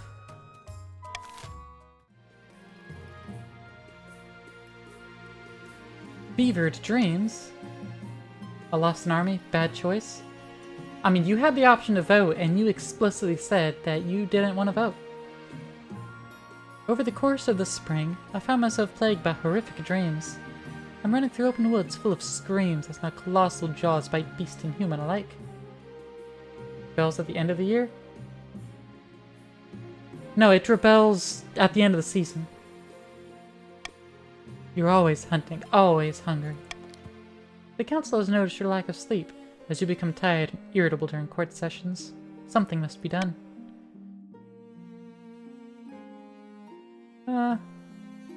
I'll seek out a woods witch for a folk remedy. I can only hope that I find some before it's too late. panic in the council. Your Majesty, I bring bad news from the east. We are receiving reports of... I'm sure your news can wait. I bring urgent tidings from the north to demand the Queen's attention at once. Wait your turn, you ignorant dolt. Why don't you settle your quarrel outside? Meanwhile, I have news from the coast that is really urgent. I know. You know what? No, fuck y'all. Shut up. The Eastern Corps are corrupt, your highness. Judges are letting off the vilest criminals in return for the slightest bit of coin. Is that all? By Morgana's Cauldron, the North is increasingly lawless, your majesty. Some chiefs taking advantage, declaring themselves independent of your rule. Well, this is all your own fault, isn't it? My news is worse still. The industries of the coast are in grave danger. The workers are striking. They demand fewer hours and higher pay. All these problems have arisen because the kingdom is increasingly unstable, your majesty. Something must be done. Agreed. Make sure these issues are dealt with, Chancellor. Unfortunately, we lack the resource to tackle all these problems at once. We must vote on which matter to prioritize. Ooh. Reform the Eastern Courts? Send troops to bring the chiefs back to the kingdom? Or break up the strikes along the coast? I mean, everyone just wants to help themselves, I would think.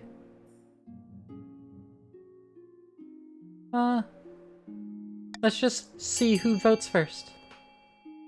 You lower the counts if you want to rebel? I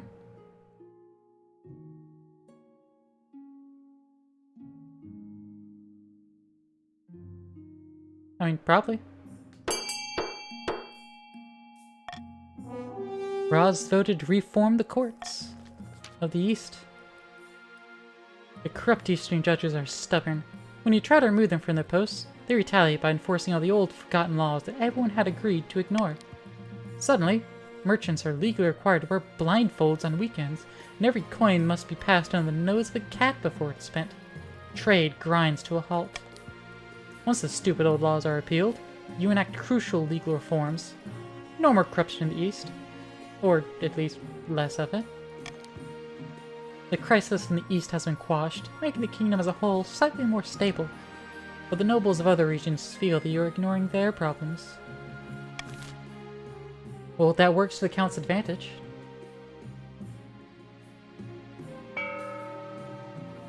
Alright. Y'all two rebelling. Meanwhile, the Counts have fulfilled theirs. As loyalists.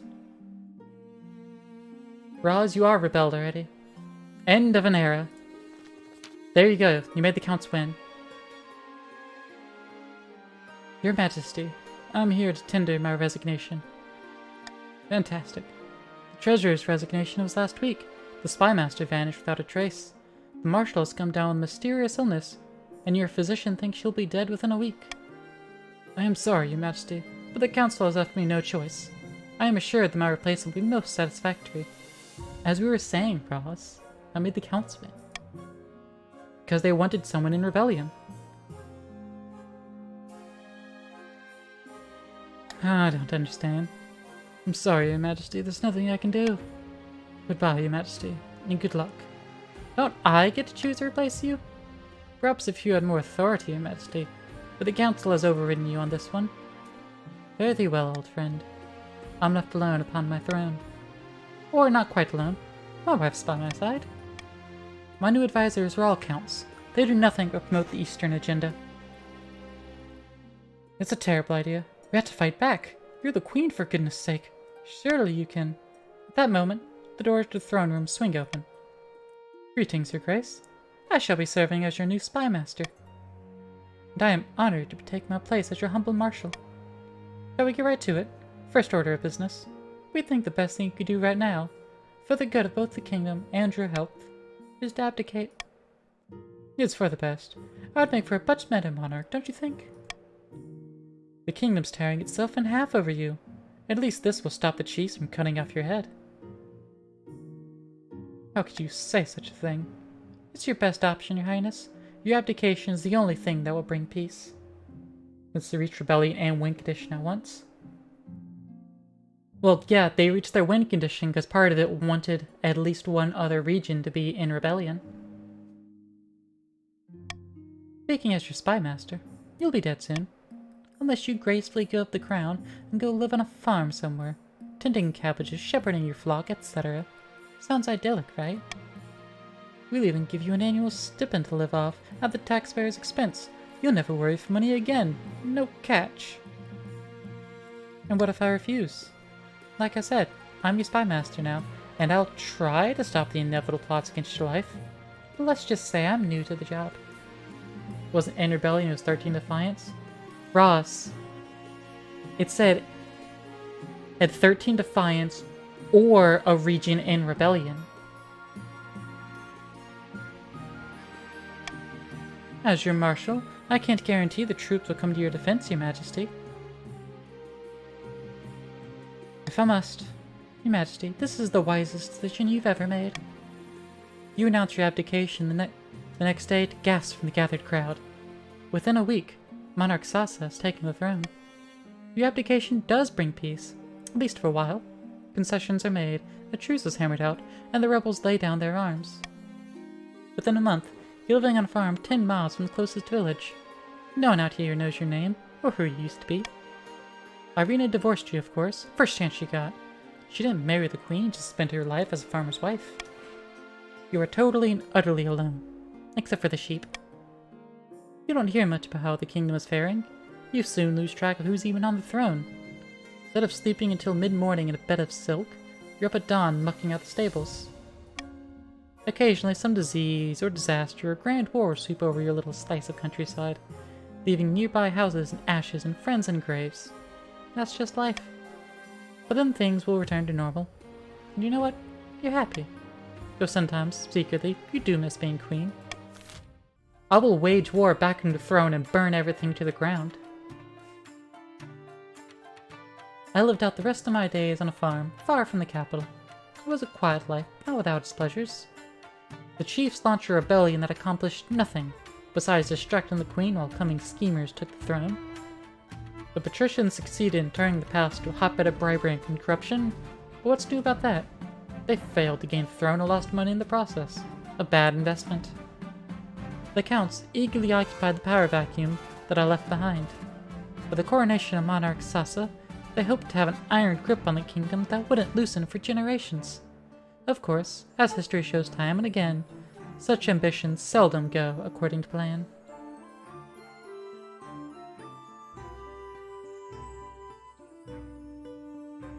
You won by doing nothing? I lost by all of y'all having the same fucking goals. And helping each other out. Because you misread the requirements? Well, Roz, we told you the requirements. You assured us that wasn't the case.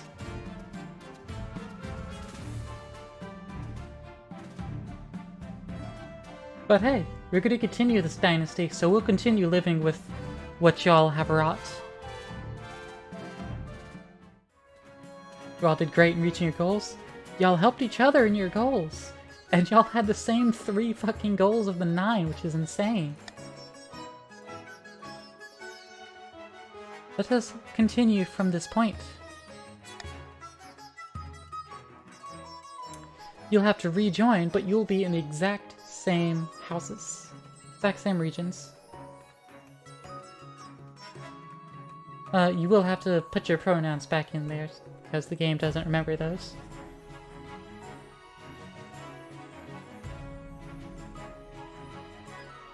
From which point? Oh, I mean, as Monarch Sasa. Oh, from which? Yeah. All of the decisions y'all have wrought, we will see some of the legacies of those occur.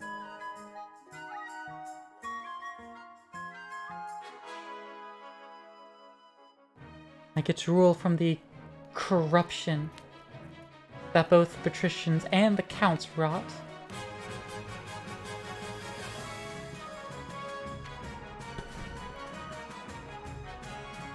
Nihilist, would you like to rejoin?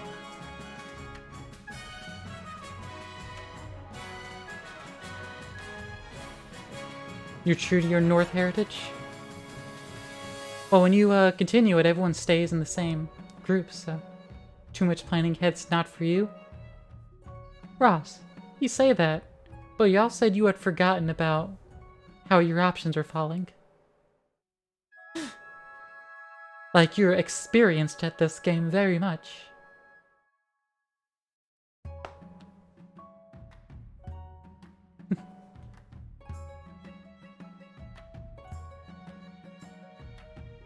Nihilist, or anyone else. If anyone else watching that wants to join in, feel free. Authority was 3, need to be on 2.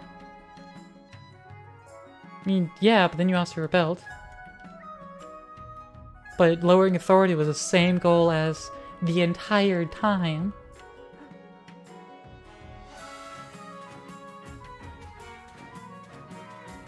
It'd be victory without rebellion? I mean, yeah. It was victory regardless of the situation.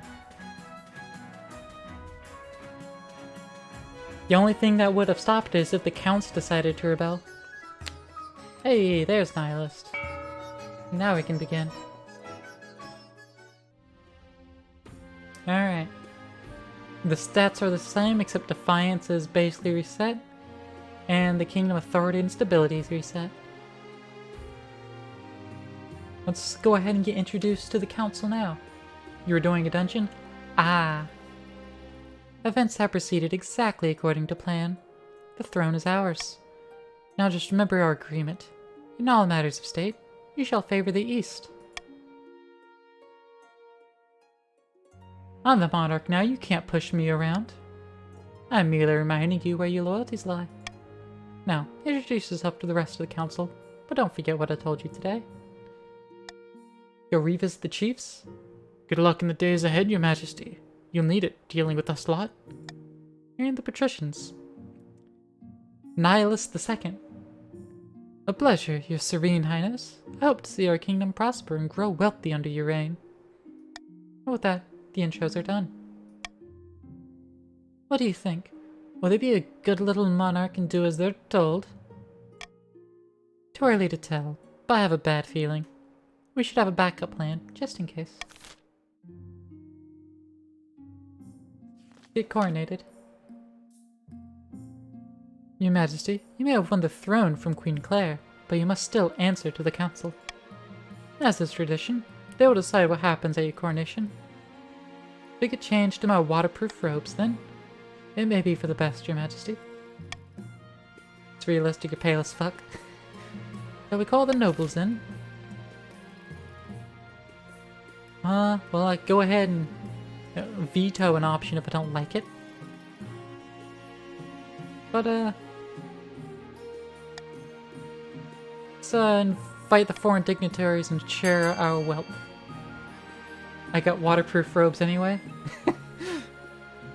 But go ahead, vote. How should the coronation happen this time? We're merely 2 years and a season. 2 years, 3 months. Less than 30 months from the last coronation.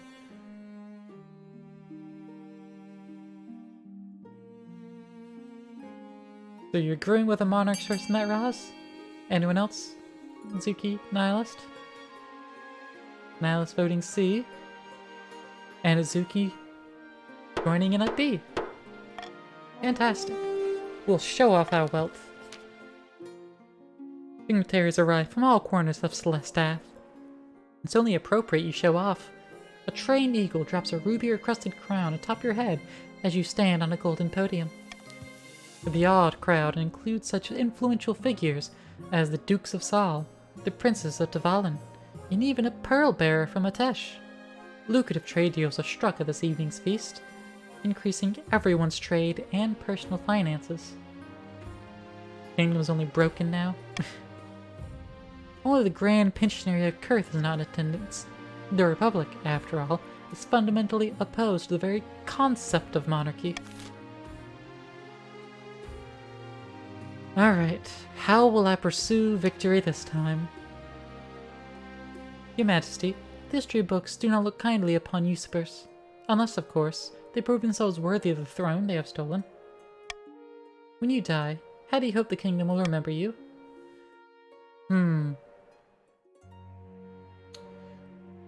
Well, y'all cared not for my increase of military. Y'all did not help me at all.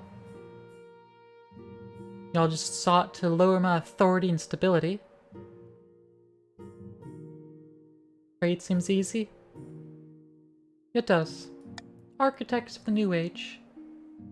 A lofty goal indeed. I suggest, over the next few years, you focus on improving the kingdom's overall trade as much as possible.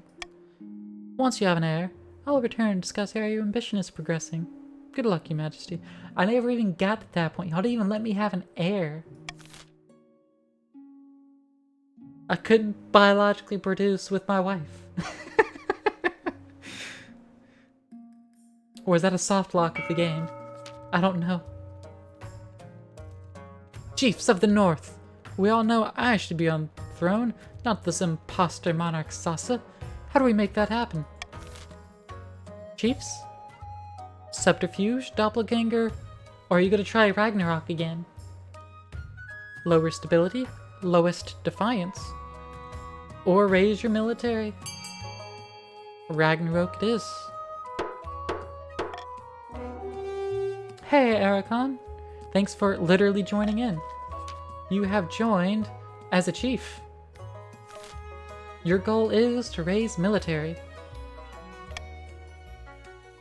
Raise the military to 5 or more in 3 seasons. Counts? My fellow counts, we put Monarch Sasa on the throne, but it seems they've forgotten that already. Don't you think I'd make a better ruler?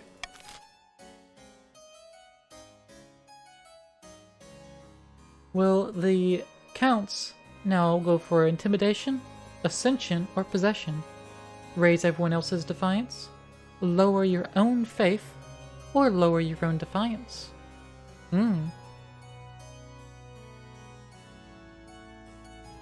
What shall the counts do this time? Or should we just let RNGesus decide? Oh, Zuki voted in for the possession. Lower your own defiance. Alright. The counts plan to summon a demon to possess the monarch, putting them totally under their control. First, they must lull the monarch into a false sense of security. To advance their scheme, the counts must lower their defiance to 4 or less in 2 seasons. You're a simple man here, you plan 1 step ahead, sometimes even less. Glad to rep the blue, a hardy faction. Fellow patricians of the coast, my claim to the throne is far more legitimate than that of Monarch Sasa. Something must be done. Patricians! Will you go for monopoly, raise your own trade? Will you go for conspiracy, lower the treasury? Or corruption, lower authority? As your trade's already maxed, monopoly would be easy. A nihilist is siding in with the monopoly. Easy.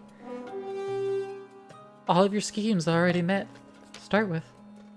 The patricians plan to privatize this entire damn kingdom. First, they must build up their industry. To advance their scheme, the patricians must raise their trade to 5 or more in 4 seasons. Is it all in 4 seasons? 3 seasons, 2 seasons, 4. Oh! Your schemes are actually taking different lengths of time this time. They're not all going to progress at the same rate.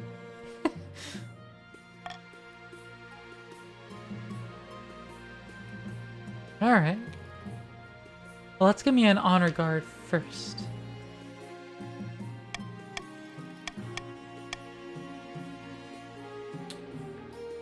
I've already made my decision. We're gonna stick with the Northern Warriors.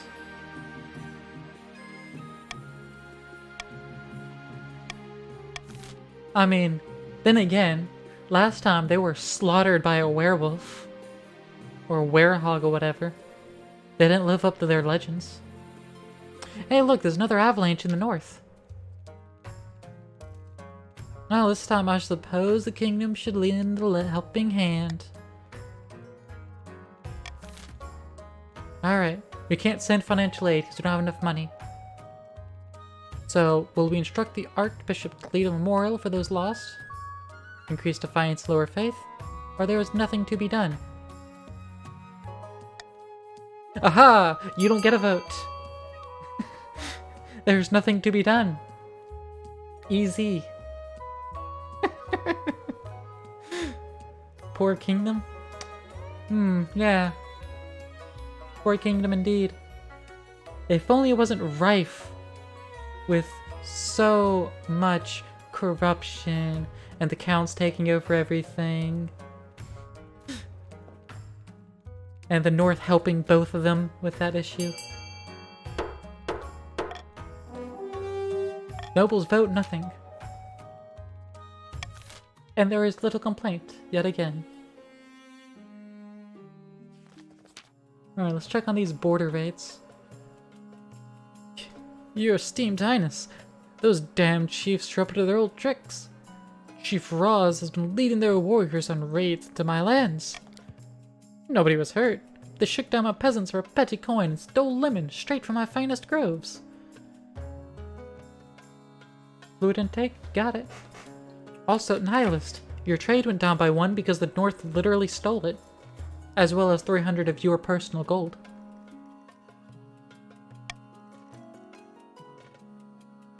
How dare you accuse me of something like that again? It's my actual answer too.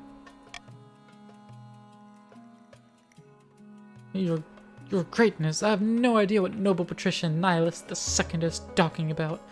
Maybe they've had too much wine, eh?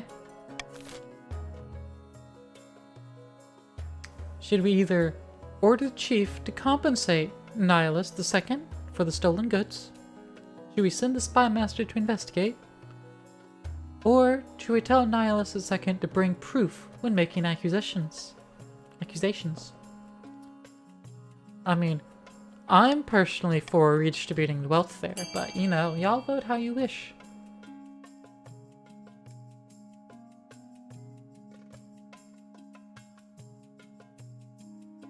But it looks like we have 2 chiefs that are going to be very well on the votes.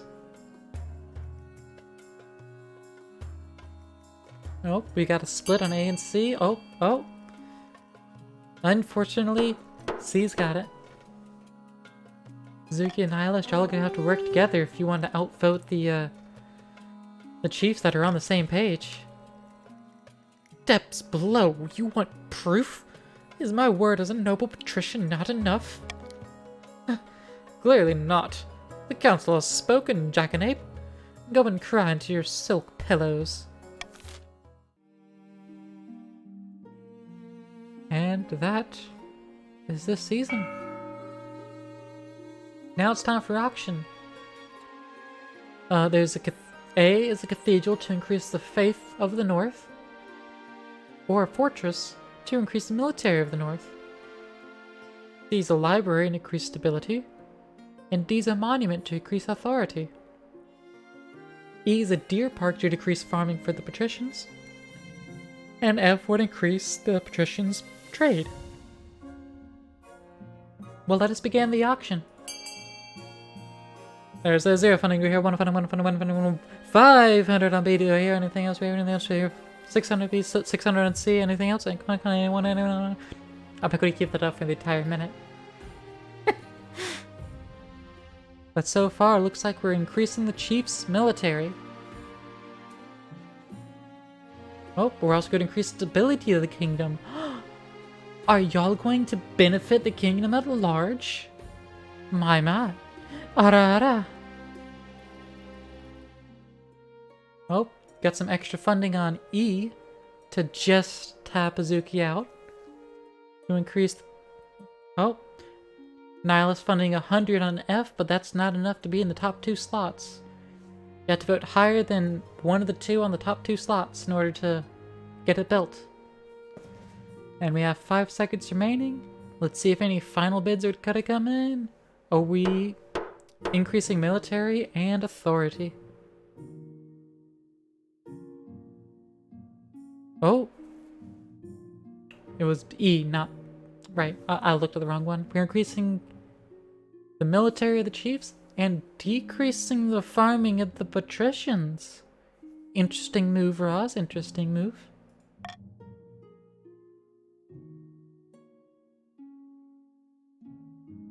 Alright. Let's look at this heretical discovery about the Counts. Your esteemed highness, I bring troubling news. Someone took the knight's name in vain again.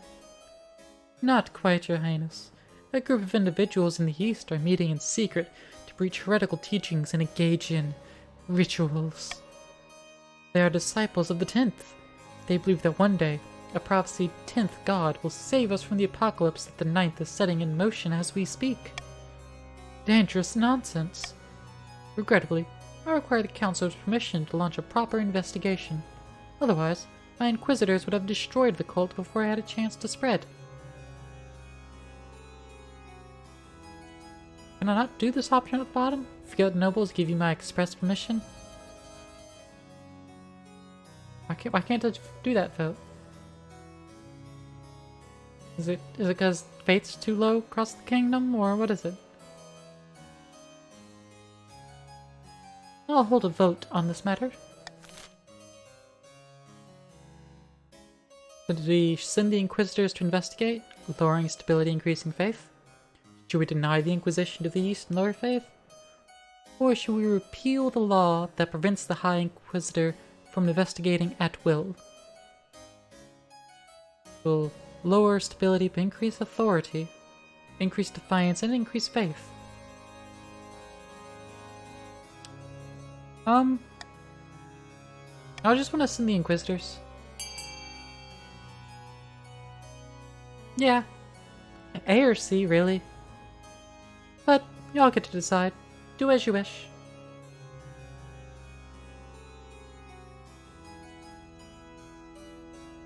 None directly benefit the North. It's true. Azuki doesn't want to be investigated.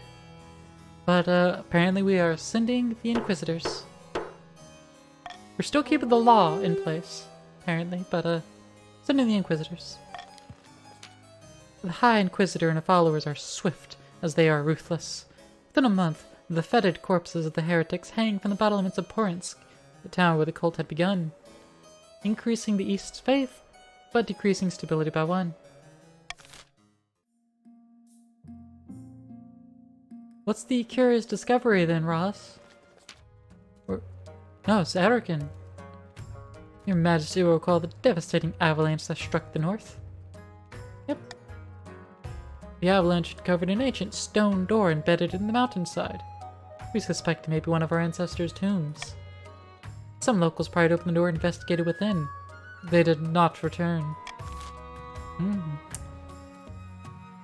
I want this to go forward. So I'm not going to order it shut. You have deja vu, it's like the avalanche happens every year. The avalanche happens every coronation. Not every year. It's been like 3 years since the last one, alright? The chiefs want northern warriors to explore. Does anyone want to send any scholars in? From Quail University? Which I think resides with the patricians? I don't know. Quail University is a mystery to me. They always show up and do nothing. Oh, Azuki's voting A. But I didn't. Is it a North only vote?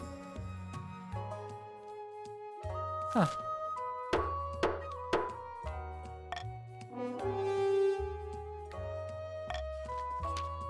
The North has no supply of warrior heroes. The only problem is finding a group who are willing to work together. There are a lot of ancient feuds to tiptoe around. The chiefs finally settle on a champion named Hrothvir, known for juggling live scorpions. He will lead a band of brave warriors into the tomb. Hey, Miss Speak. Welcome on in. You hope to hear back from them soon. Exclamation mark, join. And you just need the he part. So you're not misspeak. Just see.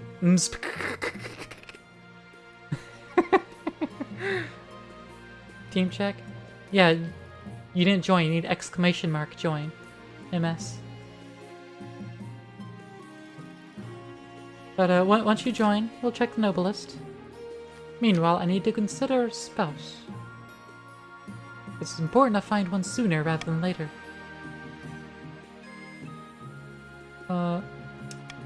Still girls. See what they have to offer. You'll marry into the council we agreed before you took the throne, right? Right? Maybe, maybe not. It depends.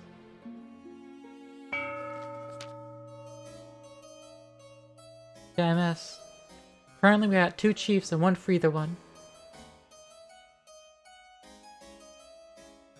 Malassi, how can we help you? Hidden in a labyrinth beneath an eastern castle, a pair of counts meet to speak their schemes against the monarch. Monarch Sasa trusts us counts more and more. Yesterday we met for afternoon tea, and they even said they'd invest in our beekeepers. Lamentably, even if the monarch trusts us, the archbishop doesn't. The next stage, the counts must lower their faith to 4 or less the next 4 seasons. Hey look! Difficulty! An actual speed bump in your fucking schemes. Because it's been a highway till now.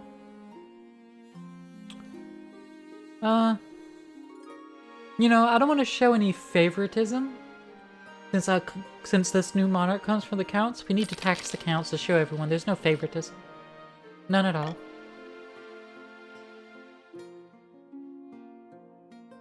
Ooh, Hrothgar returns. Join? You joined the counts, MS. Fantastic. You just skipped the taxing. Counts looking like it may rebel. No, they're only at 2. Your account? Indeed. You count as one of them anyway. We have received word from Hrothgar, Your Majesty. He has returned from his exploration of the mountain tomb. Aha! He's back! He is. Unfortunately, this is not a cause of celebration. Hrothgar now marches at the head of an army of magic warriors made entirely from ice. They believe Hrothgar is their ancient king. Is this a joke? The traitor Hrothgar plans to take your throne with his frozen army. We don't have long to decide on a response. What do you suggest? This treachery must be stamped out. Do we order the chiefs to gather their army and face Hrothgar in battle? Do we send an assassin after Hrothgar? Or should we do nothing? We are definitely not doing nothing.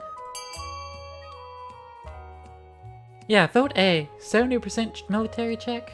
Yeah, they've got that. Roz and MS voting B. Oh, Zuki's voting A. Nihilus can either be a tiebreaker or not. I will close vote as soon as possible so I can just go ahead and choose A and not lose all of the funds. Voting tied. Battle. The resultant war is bitter. The Ice Warriors are formidable foes, inhumanly strong and untiring. But your Northern Warriors prove more than a match for the Frozen troops. There are casualties, of course, but it could have been much worse. The Ice Warriors have been shattered. A bruised Hrothgar is brought before you in chains. Sentence him to death. Roaring with mad laughter, Hrothgar is dragged away to face the axe. The Battle Axe. How's this proof for you? Noble Patrician Nihilus II slams a blood-stained battle axe in the council central table, splitting the wood. Aesir, raiding with a party of 2. Let me get you that shout out, Aesir. Do I have you? I do. Mischief has arrived. Welcome on in. Playing some Monster Hunter World. How was that? Having fun? We not only led our warriors to doom, they also killed Hrothgar. Listen, he came at me with an army. That's what is demanded. And I didn't lead your warriors to doom. Y'all succeeded handily. Yes, there were some casualties, but That's what your army's for, Roz. Fighting. Not heard of diplomacy? Psh, what diplomacy? Trying diplomacy only leads to low authority, low stability, and 2 rebellions. But yeah, so Raiders from Ace here. Welcome on in. We're playing King of the Castle. I'm the Monarch, which is what I usually am anyways. I am a Durgan with big wings. Big wings. Big wings. If you type in !join and then a pronoun, he, she, or they, you can join in as one of the nobles on the council and, you know, vote to either help or hinder me.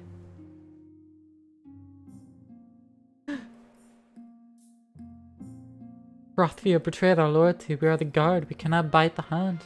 It's true. Oh, Gilligan joining in. You joined in as a fellow patrician with Nihilist. You're on the green team. Your goal is to keep your trade above 5 until the next scheme. Make the Frozen Army the new guard? Frozen Army's gone. Hey, that was Mahogany, Nihilist. I was making a point. This acts as proof I was telling the truth about Chief Roz's raids. This distinctly northern axe was left behind by one of their warriors. That could be anybody's axe. I could buy a dozen like it at the blacksmith's down the street. So now you're accusing me of framing you? You asked for proof, and I got you proof. I demand the council act. Ooh. Should we arrest Roz for theft and assault? Should we order Roz to pay Nihilist back in full? Have them both arrested for being annoying? Or station troops along the border to stop it from happening again? I want to station troops. But y'all nobles, vote as you wish. And yeah, sorry Gilligan, no one gets to choose. I can't move anyone around or anything. That also locks you into green on this dynastic path. 1,000 pardons. Alright, so far we got 2 votes for D. And 1 for B. Which makes sense Nihilus would want to get money. Anyone else wanting to vote? Nope, Eric voting for D, and that's 50%. Let's go ahead and go with it. 3 nobles agreed with me. You want to put troops along the border? I suppose I could help keep the peace and increase stability. By the Starflare, this is a total overreaction. What do you think will happen with northern and coastal soldiers guarding the same border? This could lead to civil war. But despite the chief's misgivings, no major incidents are reported. At least, not at first. Alright. The only other thing is to investigate my eligible options of consort. Let's see the eligible bachelorettes. Behind the first portrait is Helga, firstborn daughter of the Northern Orokin clan. She's your typical northern lass, as far as I can tell. Big and loud and all the social graces of a goat, but means well. She's made herself quite wealthy with a series of shrewd investments. Had a bit of controversy when her clan hall burned down. Apparently her peasants were to blame. And Desdemona, eldest daughter of the Eastern Mzbk dynasty. Not sure why the artist made her look so severe. Just the trick of the light, perhaps. A very pious young lady. The other counts think she's mad because she treats the peasants far too nicely. An intriguing candidate. And finally, from the coast, we have Octavia, the wealthy heiress to Lord Patrician Gilligan's estate. She wasn't originally the heiress, but her elder sister had an unfortunate accident. And she's also obsessed with the arena. All her friends are gladiators, and sometimes she even enters a fight herself. She's recently been campaigning to improve living conditions in the coastal slums. Could be worse. I have made my decision.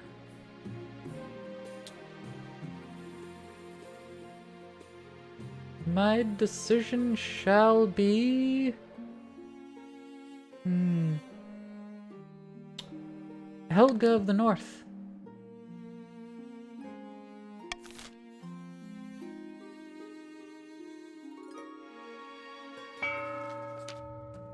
Yo, indeed. Far to the north, where snow blankets the landscape, and wolves howl in the night. Chiefs plot to bring about the end of the world once again. Ragnarok. Praise Norgana. Initial talks with the ice giants are going so well that they've gifted us a new patch of fertile land in the northern valleys. The gods are good. With luck, this will be the foundation of an alliance strong enough to rock the world. Hey, the ice giants are a formidable ally. Dollars are building in limbs like tree trunks. Those southerners don't know how to fight them like we do. But first, we must offer something giants desire. A whole kingdom's worth of pillage. Just what I was thinking. If we fill the kingdom with bountiful goods and plunder, the giants won't be able to resist. For the next stage of the chief's scheme, they must raise the other region's trade to a combined total of 10 or more in 3 seasons. Scrap the rebellion plans we had. You're not influencing the queen better than the counts are. True. Ooh. Monarch's golden choice. Excellent. Now, I can ask you to make a vote and you will get 500 gold every time you agree with me. Let's go ahead and handle the royal wedding. Your wedding to Helga is, naturally, the talk of the kingdom. Nobles and peasants alike travel from across the realm to attend. For a week and a day, the capital is one giant party. Will that gold come from me? No, it's magicked into existence. It's magical gold. Feels like you're the only one not taking part. Yeah, blah blah blah. Yep. We get married. Increase authority and stability, and decrease defiance across the realm. Currently richer than the whole country treasure anyway. No, you're not, Ross. You're just under 1,200. I'm at 1,400. You barely. I'm barely ahead. Good God, I am so drunk. And yet somehow not drunk enough. Time for more wine. Servants, bring us wine. Haha, that's the spirit. Shall we go to bed together? No time like the present, eh? She swigs back the last dregs for wine and leads you to bed. Let's check on the city in flames down on the coast. Your Serene Highness, there's been a terrible fire in the city of Armin's Pearl. Where once there were buildings, there is now a field of smoldering ash. Dozens of workers have died. What caused this? A warehouse was storing lamp oil unsafely and in immense quantities. The owners were in the middle of haggling over prices when one merchant slid his pipe. Those absolute idiots. At least Northern Lady is not too busy with coin to go to bed. It's true. It's true. I was hoping the council might unlock some funds from the treasury so that we could rebuild. Nope. We can't even rebuild the city as it were. We can either introduce regulations or offer no help. Let's introduce regulations. It may lower personal funds, but golden choice. You'll gain 500 personal funds for voting for it. So it'll offset that. Yeah? Remember, if you vote for D, that's 500 extra gold in your pocket. All you have to do is agree with my vote.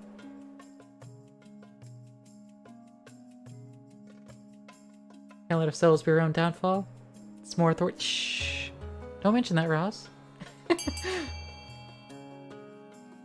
Right, Nihilist, Gilligan.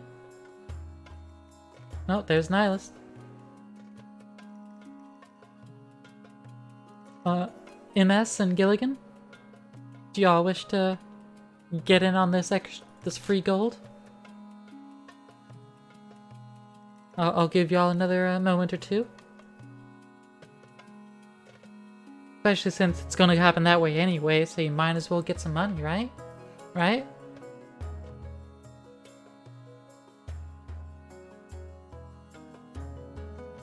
Try again, Gilligan, you misspelled vote. There we go. And MSB? Alright, closing vote.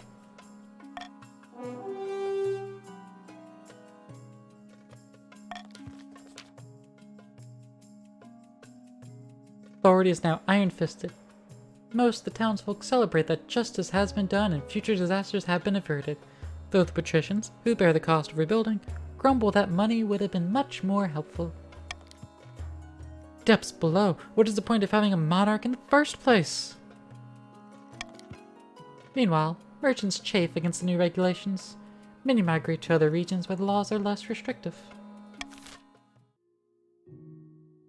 Also, now you're richer than a country? It's true.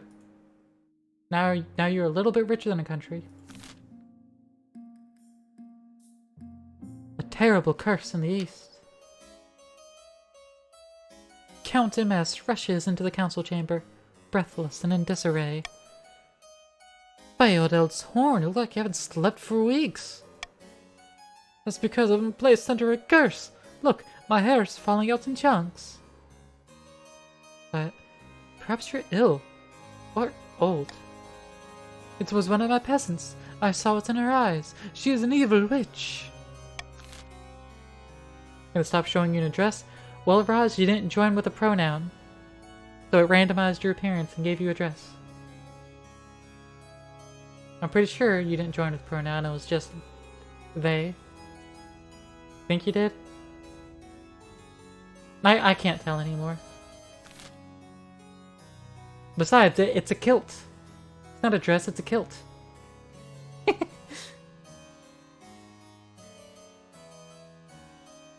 Alright, should we have the so-called witch tested? 60% faith check. Should we send scholars to the east to find an explanation? 60% stability check. Or have the accursed MS sent to the north to relax? And, you know, that'll transfer some wealth and increase trade. I have no preference. Y'all go ahead and vote as you wish.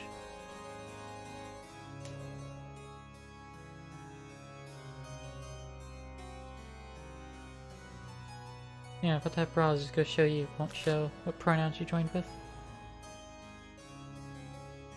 Well, trade though? It's true, I reckon. Trade. So far we're split amongst B and C.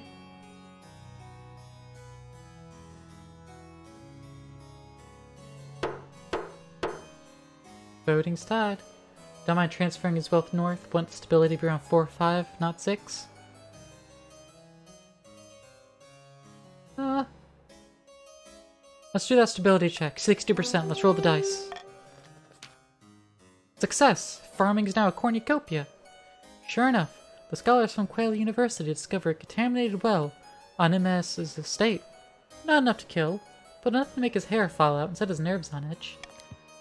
The water is cleansed, and the accused peasant returns to her work, and the scholars have a new poison to investigate.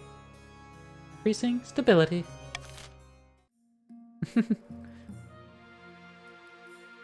And that's the end of the season. Much more successful than the last one. Or the last reign. In a dingy seaside tavern, two patricians meet to plot their latest scheme. The coast's economy has never been better. We're making more money than I know what to do with. Money breeds money. I've made a series of investments to improve our profits even more. But what do we do with all the rest of this gold? Time to start buying things, of course. Land, road, bridges. We'll buy up the whole kingdom piece by piece. But first, the monarch must be in desperate need of our gold. To advance their scheme, the patricians must lower the treasury to 1,500 or less in 2 seasons. If you don't want the patricians to win, you might want to help me gain money, is all I'm saying.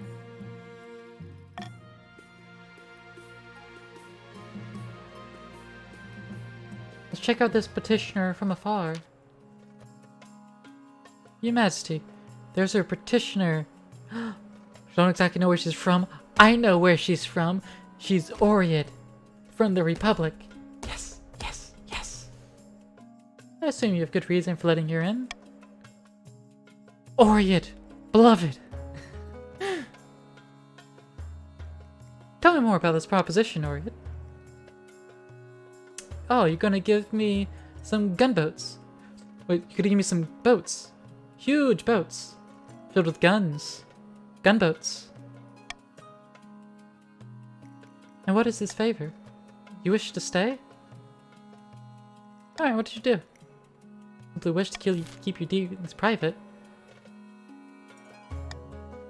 Right, safe harbor. Golden choice. I will give you 500 gold for making that choice.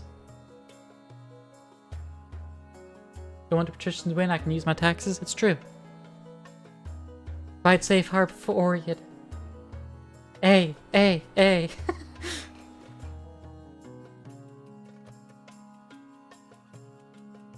We want A. We want Admiral Oread back. She was the first advent chain and the first time we played this game, and we went the entire way and we married her. It was marvelous. Oread and her weapons proved most useful in the coming months. She and her crew train your officers, as promised, and increases everyone's military by 2. Oread demonstrates by puncturing a metal breastplate at 500 yards.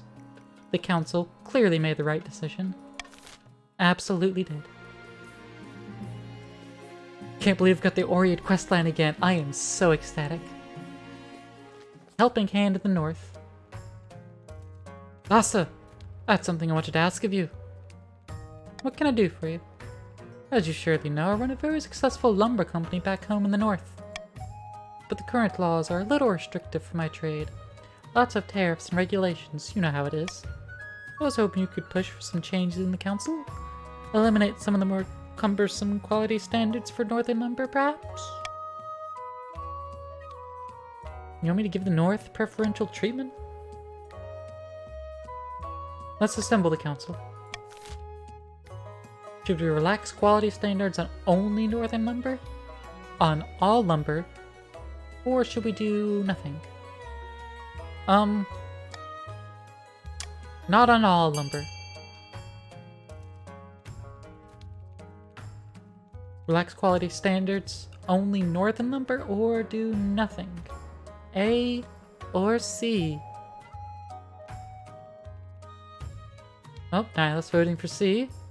The chiefs both voting for A. How will the counts and the other patrician vote? Oh, Zuki going for A as well. B would have been nice.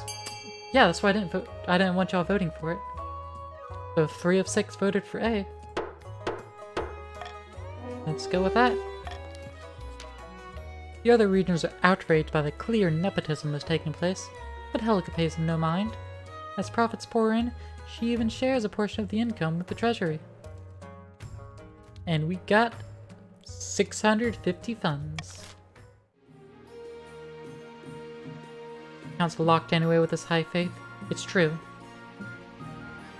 Alright, border clash between the North and the patricians. Your troops started it. No, yours did. They threw stones. And your soldiers responded with arrows. Your Majesty, tensions have been simmering on the northern coastal border ever since we stationed troops there. Either way, military goes down. And it was all going so well. Last night, those tensions exploded. I can't work out who started it, but the soldiers attacked each other. The coastal troops took heavy losses, while the northerners are largely unhurt. We need to stop this from happening again. Should we have Eastern troops guard the border instead, offer monthly pay bonuses if they don't kill each other, or bombard the soldiers with propaganda promoting peace. Propaganda. Propaganda. Now the Count's troops this? Yeah, A or C, honestly. Nihilist and Gilligan. Yeah. The Patricians going for option B to drain the treasury. Of course. Counts and Chiefs. Y'all are gonna have to, work together. And the Chiefs split themselves amongst A and C. And Zuki comes in with C. Do we have a MS here to break this? I don't think we do. I think we've lost MS. So, C it is. Propaganda. Stability up by 2. Positive messaging works a treat. Tensions dissipate, and soldiers from both sides are soon meeting up to go hunting and drinking together like old friends. Unfortunately, turns out that peace-loving soldiers aren't especially good at their jobs. These cushy border posts are turning my troops into lazy and undisciplined marshmallows, lowering military by 2 for each. You're quite right. What are we going to do if there's a war? At least they're finally agreeing on something. The Patricians. 8 defiance. They can't do anything with it. End of season. We have another auction. A cathedral to increase the North's faith, or to decrease stability across the kingdom. We can increase the Count's trade, or lower the Count's faith. We can lower the Patricians' farming, or increase the Patricians' military. Y'all choice. I mean, the Patricians' military is fairly low, so I would say we want to build a fortress there. The Chiefs would disagree, but I would say we should fund that fortress. Especially with the Oriad questline, we should fund the fortress.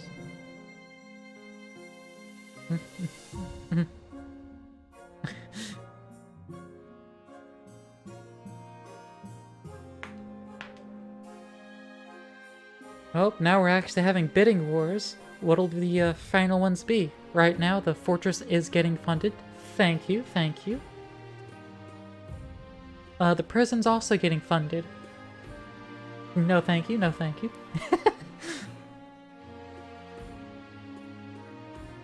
Oh, the deer park. That's climbing up there now. Prison in the deer park. What'll it end up being?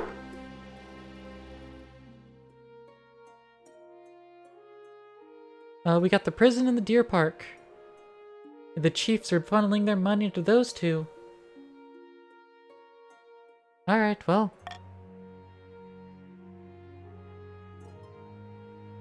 Ooh. Let's, deal with block Faith from dropping. Fair. Let's check up on the status of my heir. Your marriage to Helga has grown strong and steady, like an old castle wall. Though it began as a political arrangement, it's blossomed into something like love. It's high time you thought about an heir. Yeah, I need an heir. I know. The lesbian couple will have a child, but the natural way. The traditional method. Yes, of course. Unless this is soft-locking me, I'm going to keep choosing that as an option because I just kind of find it funny. At least until it happens. Science, baby. It's true. That's true. Alright. Legends Rising. You're aware of the ice giants, I hope? It's not soft-locking me? Okay. Brutish creatures that live in the frozen wastes beyond our northern borders. In a time before time, they ruled the north and kept people as slaves. The chiefs are willing to let bygones be bygones. They're forging an alliance with the giants to bring down your kingdom. What are the chiefs offering to those overgrown monsters? My intelligence suggests that the chiefs have offered up the kingdom as plunder for the giants when the time comes. It's not often I say this, but the kingdom's strong economy is a problem.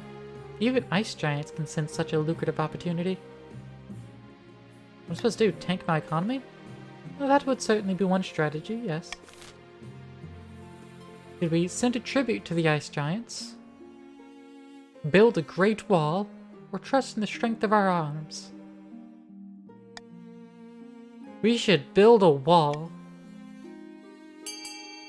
Build a wall. Build a wall.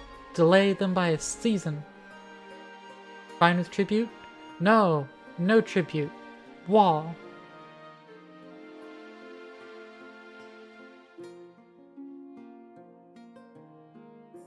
Building A.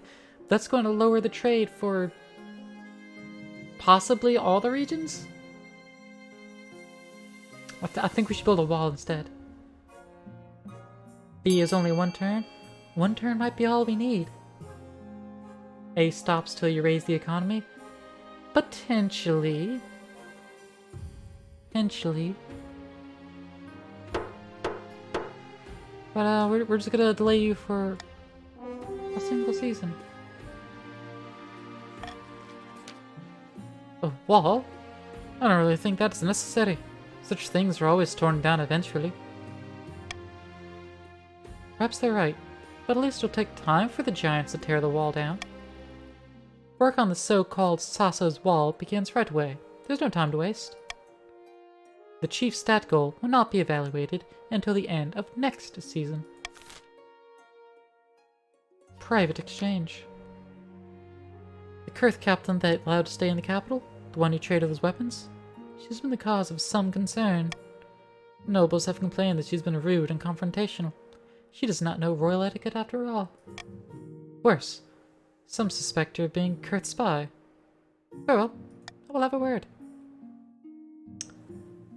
Oriet, may I help you? Kurth bounty hunters landed on the coast not long ago.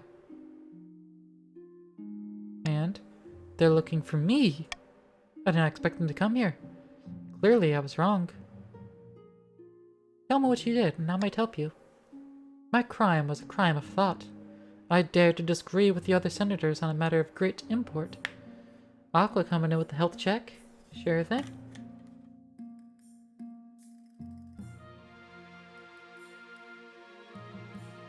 So, you're a senator of Kurth? I was once. Now I am nothing. Very good.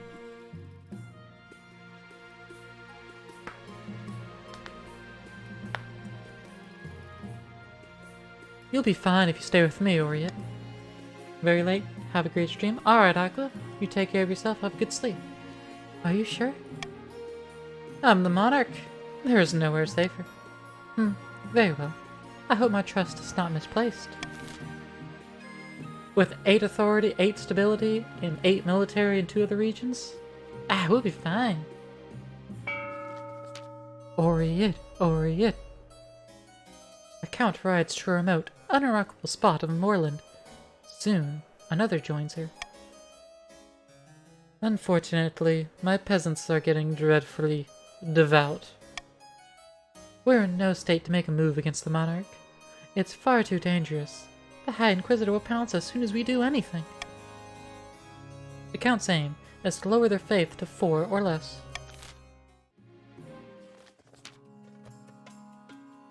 Sitting on a bench outside a sun-bleached villa, 2 patricians of the coast meet to plot their latest scheme. The thrice-cursed monarch is still refusing to sell us any public land. It makes sense. The treasury is not exactly suffering right now. Patience, my friend. Let's bide our time until the monarch's gold runs out. The patrician's aim is to lower the treasury to 1,500 or less.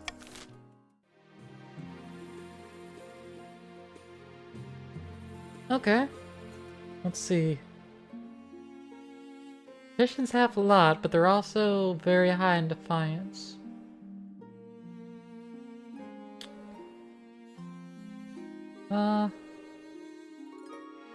I'm in tax on the people. Tax them? No, I don't want the defiance to raise higher.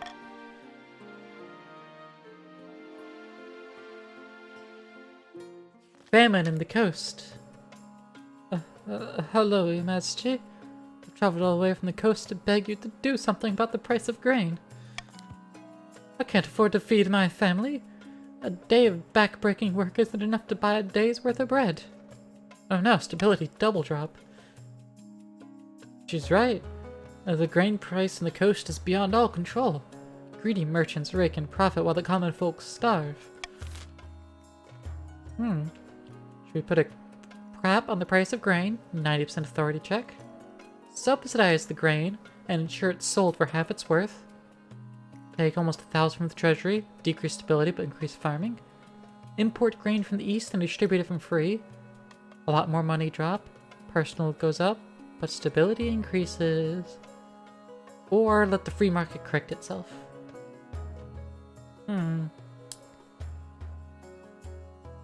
Interesting.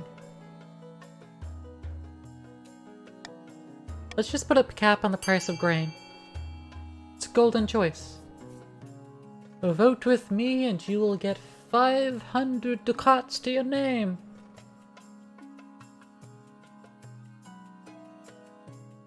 Don't you want money? Don't you want money, my nobles? It's 500 gold if you vote with me. Even if it doesn't go through, you get 500 gold regardless. Oh, you got 2 votes for B, 1 for A. Nihilist, Gilligan. Oh, Nihilist going for C. Gilligan. Will you help put a tie on something? Or will you again split it to D? I advise going to A so you can get some money. Or go for C. Do you want money? Or do you want to give me the option to spend more money? A or C? Unless we've lost to Gilligan. Which we, may have. Alright, looks like it's B. Subsidizing the grain, assuring it's sold for half its worth. Treasury plummets. But stock of grain once low, farming goes up, but stability goes down. Horror in the east. Your Majesty, the monster has been stalking my farms at night, smashing down the doors of cottages and feasting on the peasants inside. Not again! Gleaming fangs. Another werewolf attack. This is definitely a concern of ours. Definitely a concern. Are we going to send in the army to deal with it, or put a bounty? Oh, voting A, goes send in the army. That's a 65% military check. Oh, that's 3. Oh, Nihilist going in for B. With 3, the vote's not changing. Oh, the Count's army succeeded. They just dispatched a task force of elite knights, track down the beast, and I'll wait to further news of their success. Barbs are too strong of Monarch's Choice. I mean, I didn't even use Monarch's Choice that time. I just asked politely, Ubu. The bounty hunters. Your Majesty, these good folk are bounty hunters, representing the Republic of Kurth, they say. Monarch Sassa, we greet you humbly. Tell me more about Kurth. It is lovely this time of year. You should visit. Lots of rain, but we make do. As for more important matters, we are searching for, Oriet. What kind of fugitive is she? The ships under her command are property of the Republic of Kurth. I'm afraid she's under my protection. As we feared. Still, perhaps we can work out a deal. The Grand Pensioner of Kurth is offering a large bounty for the return of this woman. And we are sure that an esteemed monarch such as yourself would not risk drawing Kurth's ire. As proof of our goodwill, We will even allow you to keep the firearms that were stolen. Well... we should discreetly pay the hunters to take someone else. It would increase our military further. No, we don't want A. We want C. We want C. Or B. But C. I need money. I don't care. We're going with C or B. You know what I want more than money? Orient. We want our Admiral of the Navy. I'll lose if we go C? Nah. No, it's fine. It's fine. It's fine. It's fine. It's fine. Fine.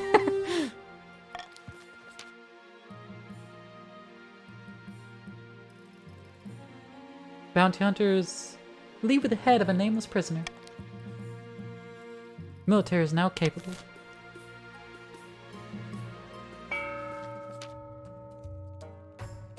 Back in the north, Chief Erocon is hosting yet another feast in their clan hall. Mead is being passed around in good measure, and some chiefs are dancing on the tables. That can only mean two things. Really good news or really bad news. I let the queen figure out how to get 1,100 more money. Well, here's the thing. Usually I get a bailout if my money goes low enough at the time of start of the season. Ros, pass me the drink, you lout. I'm drinking till my ancestors feel it. Were those ice giants I saw on my way through your lands? Have we really done it? Your eyes don't deceive you, pal. They'll be marching with us come the morrow. The gods are good. What happens after the ice giants march? Acts of my ancestors, I haven't thought about that. Someone, fetch me another drink, then assemble the other chiefs. Quickly, damn you! Yeah, let's dress. I mean, yeah. But we can call it a kilt. We can call it a kilt, even though that's wrong, you know? But hey, you know what? If you want to customize your clothes, you can get the game, you know?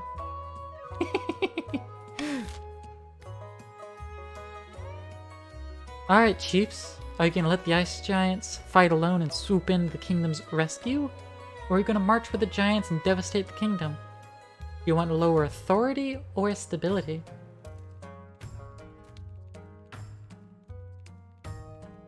Guys wearing a Twitch drop? That reminds me. I don't know anything about the Twitch drops or how to, like, enable them. I mean, I don't think I have them enabled.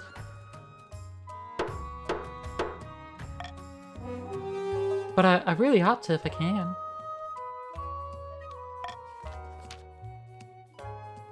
There won't be much left of the palace after this, but we'll build a new one. Bigger and fancier with more bones. More bones. Rockin' bone. Ale sloshes all over the floor as Chief Erocon teeters on the edge of a bench. Either way, we'll sort it out when we're done pillaging. For now, let's party. We do need to make sure the kingdom is sufficiently unstable, don't forget. Or they'll unite and repel us, ice giants or no. And North drops this in a different color of that. For the final stage of their scheme, the chiefs must lower stability to 3 or less.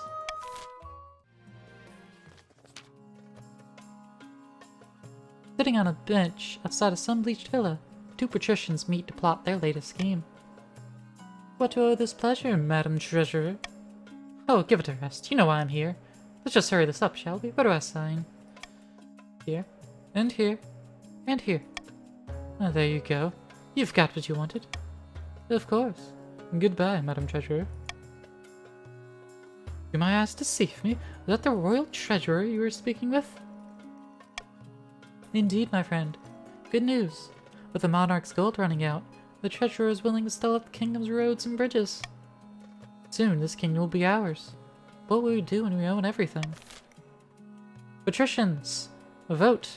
Turn the monarch into your corporate mascot, raise stability, or lower authority. I say raise stability because that's something I want too, so you know, you'll be working with me to get it done. So, you know, that's a good thing, right? Could go for authority both, which would be funny. Yeah, see, exactly, you should do that. Oh, cool, no, I am enable drops.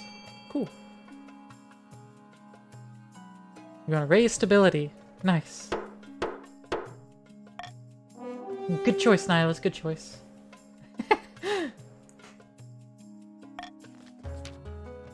We'll soon have the monarch dancing to our tune. We just need to make sure the kingdom's in a nice, comfortable rut. For the final stage of this game, the patricians must raise stability to at least 7. Now I can go neither down nor up. It's true. It's true. Speaking of... Sure, reverse voting. Replace Monarch's choice with that, but keep Golden choice. Bankruptcy looms. Oh, no way. What do you suggest we do? Bank loan or sell off jewels or crack open some tombs? Well, cracking open tombs would give us the most, except for printing more and causing, you know, ruckus. Hefty loan without lower authority. Let's crack open some tombs. I order the royal mausoleums dug into and looted. The result is quite a bounty. Gold masks, heaped coins, precious jewels. Not everyone is as practical as your treasurer, however. The church denounced you as a grave robber. Nobles and peasants alike are disgusted by your greed. Oh look, stability drop. The knights return. Your Majesty, we found the Eastern monster feasting on the remnants of some unlucky peasant. It loped away before we could kill it, so we followed at a distance. What happened? The beast made its way back to a grand keep, belonging to Countess Azuki. Before my very eyes, I witnessed this colossal, bloodthirsty beast transform back into Countess Azuki Bean 88. Her servants washed the blood off and took her inside. So the monster is a countess. Regrettably so. What should I do? I suggest we hunt down Countess Azuki and bring her back to your dungeons before she hurts anyone else. I would have done this already, but I thought we should check with you first. Yes, please deal with it. Of course, we shall ride at dawn. When your knights arrived to arrest Countess Azuki, they were attacked by an enormous beast with coal-black fur and claws like scythes. It slays dozens of knights. Once finally wounded beyond hope of recovery, it turns back into human shape. Countess Azuki lies on the floor, frail and limp and soaked in blood. Please, release me of my curse. Kill the beast. A knight ends Azuki's life in a single, brutal axe blow. Your Grace, I wish we could have found a better way. Countess Azuki may have been a monster, but she still had noble blood and deserved better treatment. Countess Azuki has died, but Azuki II has joined the council. The workers are on strike in the coast. Your Serene Highness, I need to help my citizens. The coast is prosperous and living conditions are improving, but they still want more. They've gone on strike demanding better pay and fewer hours. Many have thrown down their tools and started squatting on my property. You're not the sole survivor of the older generation? You right, Roz.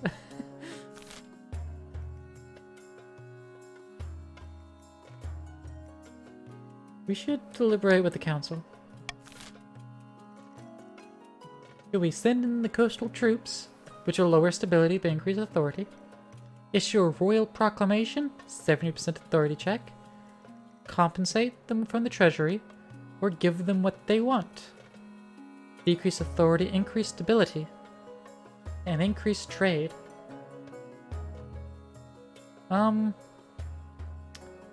No, we should not do A, and in fact, we are not doing A.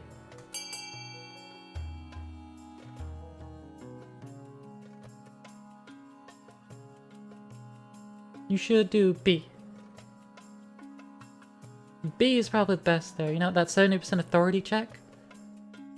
So I could go either way. Wait, it's reverse now? Hmm? Maybe.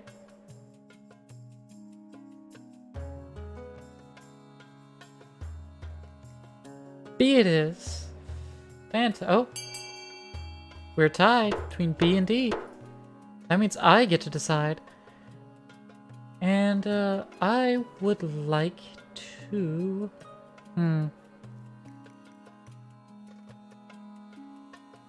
Go for the authority check. And send a message to the workers, commanding them to return to the work in the name of the monarch. Unfortunately, the check fails. This has gone on long enough, Your Serene Highness. These citizens defied you directly. Allow us to squash them once and for all.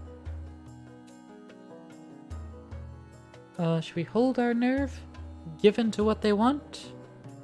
Or send in the troops? I want to lower stability further. Do we want? No, because then that's the other victory. Yeah, let's give them what they want. No, you're not on reversed voting now. I have to enact that for individual votes. Bah, this is outrageous. Next we ask them to vote or something. Sweeping reforms are soon enacted. Stability went up by 2, but authority went down by 2. And trade went up. 2 is too much? Yeah, that is a bit more than I was wanting. I was thinking it would be 1s. But yeah, so the counts are still stalled for now. We barely avoided Ragnarok there. But we're also right under the patricians. So I have to stay at 4, 5, or 6. Roz, you need 3 or less.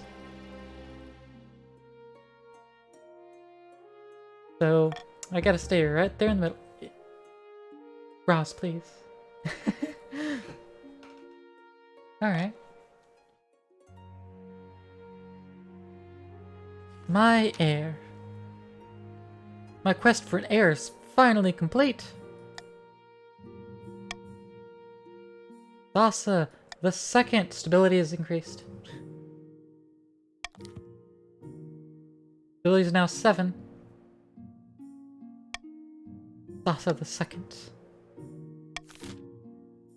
When can I bring in the original monarch Claire Amnesider to come back from the farm and retake the capital? A visit from the spy master. Your Majesty, I come to you with a sensitive matter. What is it? Queen Consort Helga is utterly despised by the common folk. If she appears in public, she's mercilessly mocked. But appearing in public's the only thing she's really required to do. When did this start? Wife is northern. She doesn't follow the doctrine of the Ninth. Instead, she worships the old gods. This might be tolerable to the common folk if she was discreet about it. But discreet is the last word I'd use to describe Helga. I don't like to pry on your personal affairs, but if your wife's popularity continues to plummet, she could be at risk. The counts can't rebel, because stability's too high for that.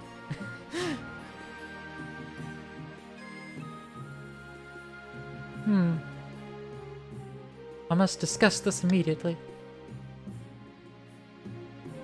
Helga, you need to be more discreet about the pagan beliefs, please. You refuse to, though. I'm sorry. That clears the way for Orida. Let's go! Stone Maiden. Behold, your grace. They can't stability rose this turn. They were above on turn swap. We'll see at the main screen that it says that it's been put on hold and can't go through. Behold, your grace. Count MS pulls aside a tarpaulin to reveal a granite statue of Countess Azuki Bean II. The statue is impeccably detailed, its expression a frozen grimace. Sad sight, is it not? Sculptures. It's not a statue, is it? Dutifully observed, Your Grace. This is all that remains of my fellow Countess. Azuki II! You died! Again! It seems the Stone Maiden is abroad in the east. Well, I know she's abroad. She's called the Stone Maiden. This is no laughing matter. She is a walking statue with burning yellow eyes. All who meet her gaze are turned to stone. She sleeps for years at a time before waking and terrorizing the kingdom. She must have ambushed Countess Azuki II on her walk into the cemetery. Please, Your Grace, you must do something. Countess Azuki II has died. Countess Azuki III has joined the council. We can't hire a wizard. So either 50% military, 50% authority, or 55% random chance. Golden choice. Consult the fairy tales. Go with that 55% chance. Meanwhile, Old North people still live. Yeah, you Northerners are Hardy Bunch, ain't you? And perfectly split. Azuki III's the only one that gets money off that.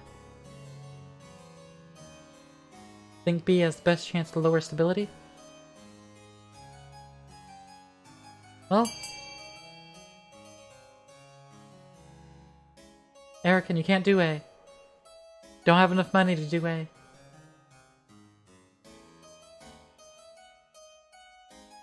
Treasury is too low to fund such a thing.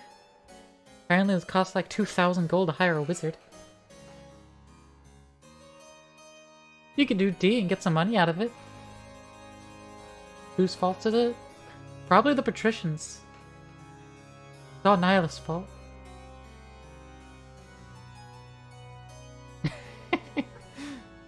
Alright, I'll make the decision. We're gonna go with the fairy tales.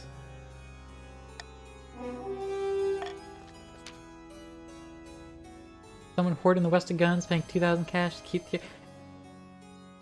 Roz, watch your mouth. Oriat is divine. According to legend, the Stone Maiden always stays far inland, away from the shore.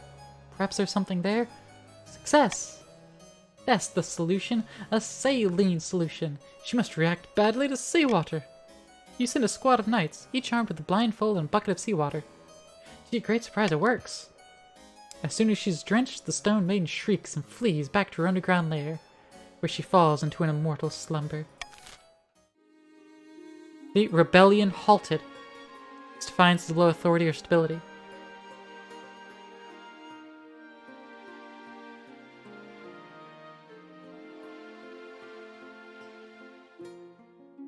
And now it's time for the patricians to win. Oh!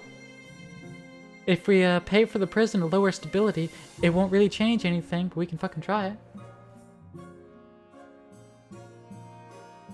Additionally, the next time we play, I'll probably continue this dynasty, so whatever changes you make to the stats will stick around. Keep that in mind. Fund F, all your money, Nihilist? You going all in on F? You want to build the library? Well, now you can. Go ahead. Put all your money in. But yeah, next time we continue this game, you'll keep all your money you have remaining. And we'll keep whatever stats are currently in the regions.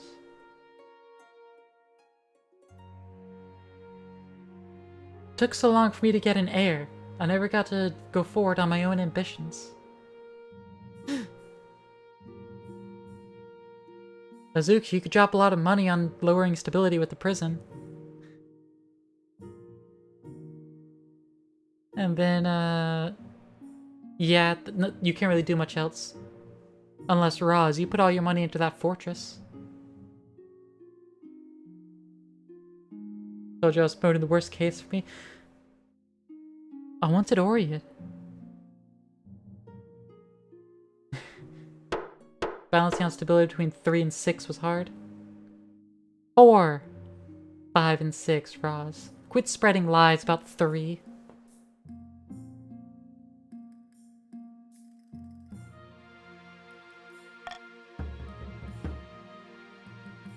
But alright. End of season.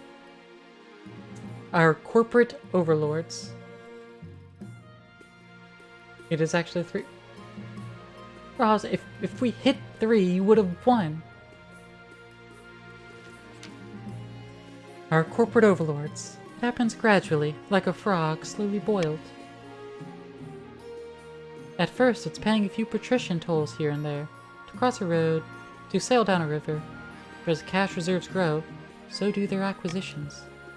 The trouble really starts when they ban anyone else trading on their roads. Soon enough, they practically own everything. Here's a copy of tomorrow's speech, Your Supreme Majesty. Don't forget to read out that part at the end. This speech was proudly sponsored by Kostbreck, the creamiest cereal in the kingdom. Well, the speech is about tearing down people's homes.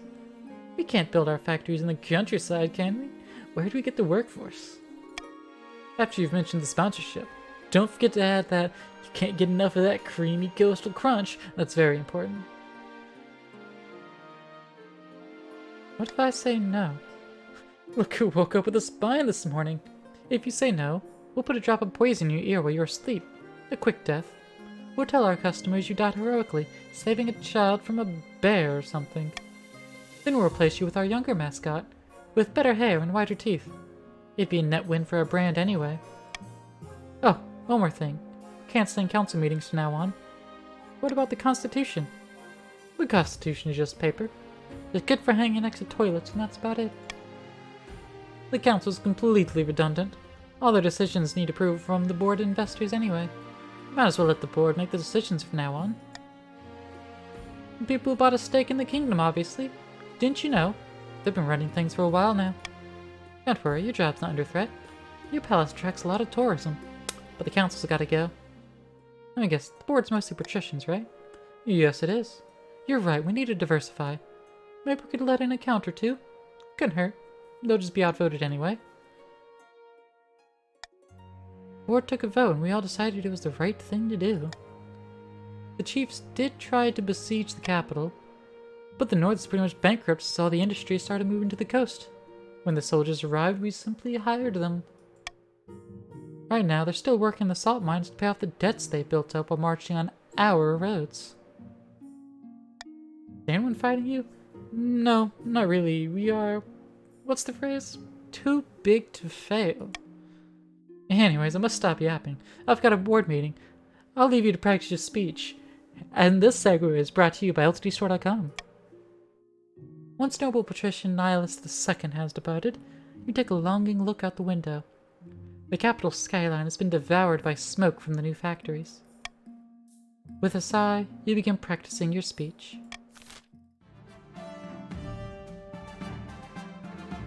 For the rest of my reign, I was a powerless mascot for this cereal company. And this victory was sponsored by Raid Shadow Legends. They eventually met their end by drowning in a vat of milk during a promotional stunt. The chief's agreement with the ice giants fell apart, and the giants ended up attacking the north instead. The subsequent war kept the chiefs too busy to worry about matters of the throne. Shortly after my reign, the Inquisitors raided Countess Suzuki's castle and placed her under arrest for evil magic. As she burned, she screamed the secret name of the seventh god. After the game ends, Azuki dies again. Onto the fourth, right? I don't think that actually counts, so she'd still be the third. But it'd be hilarious if she was the fourth. The patricians owned everything. Corporations ruled. The kingdom was blanketed in mills, factories, and mines. But when the old mascot monarch died, and Queen Aurelia was crowned, the other nobles emerged from the shadows, sniffing a chance to claw back their power. And that is the end of Monarch Sasa the Grave Robber. It went on for 2.5 years, one more season than last time.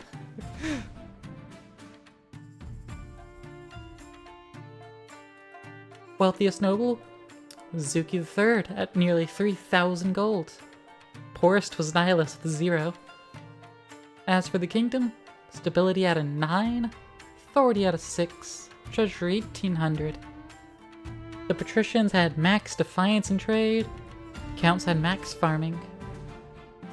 And the chiefs had 8 military, but nothing else is really worth note. And that is the game, which I enjoyed, even though y'all kept just killing it. The second game was more fun, honestly. The first one was just all the kingdom stats down. You were all working together on all of each other's games. Everyone but me was winning. The second game felt like there's more chance, plus Oriat showed up. Oriat is a great admiral. Hey, Big DJ. Why didn't you hop in, Big DJ? You could have been one of my nobles. You could have helped me. You could have helped me. But yeah, anyways, we are a little bit past wrapping up point. I don't know when next we'll pick up King of the Castle, but this will be a regular little interlude. Because, I mean, it's a fun game. What can I say? What can I say? Also, Ross, thank you for the follow. I missed the notification at some point. But let's see. Yesterday we raided Spirit, and the day before was Mila. So who do we raid today? That is the question. Who do we got live? Who do we got live? Ah, we got it looks like Santa's gearing up to go, so just go ahead and dump everyone over there. I might pop in to join in playing some Sons of the Forest here soon. But it would only be for a little bit. But I mean, Sons of the Forest is fun, so I mean, I might join them in that, who knows. But thank you all for hanging out and for killing me twice. I look forward to playing more of that game. Next week, next Tuesday might actually be over on my YouTube, if I get that set up to stream properly. But I don't know what I'm going to play yet. Otherwise, here on Twitch, Wednesday will be next stream at 8 PM EST, or EDT rather, because we're in daylight savings. We're going to pick up some Elden Ring. I'm going to start a brand new game from the beginning. And yeah, we're just going to play through it because Elden Ring is fun. But until next time, thank you all for showing up. I've got a nice Discord if you want to join and see next time that we're going to play some King of the Castle. Otherwise, just stay tuned. Bye!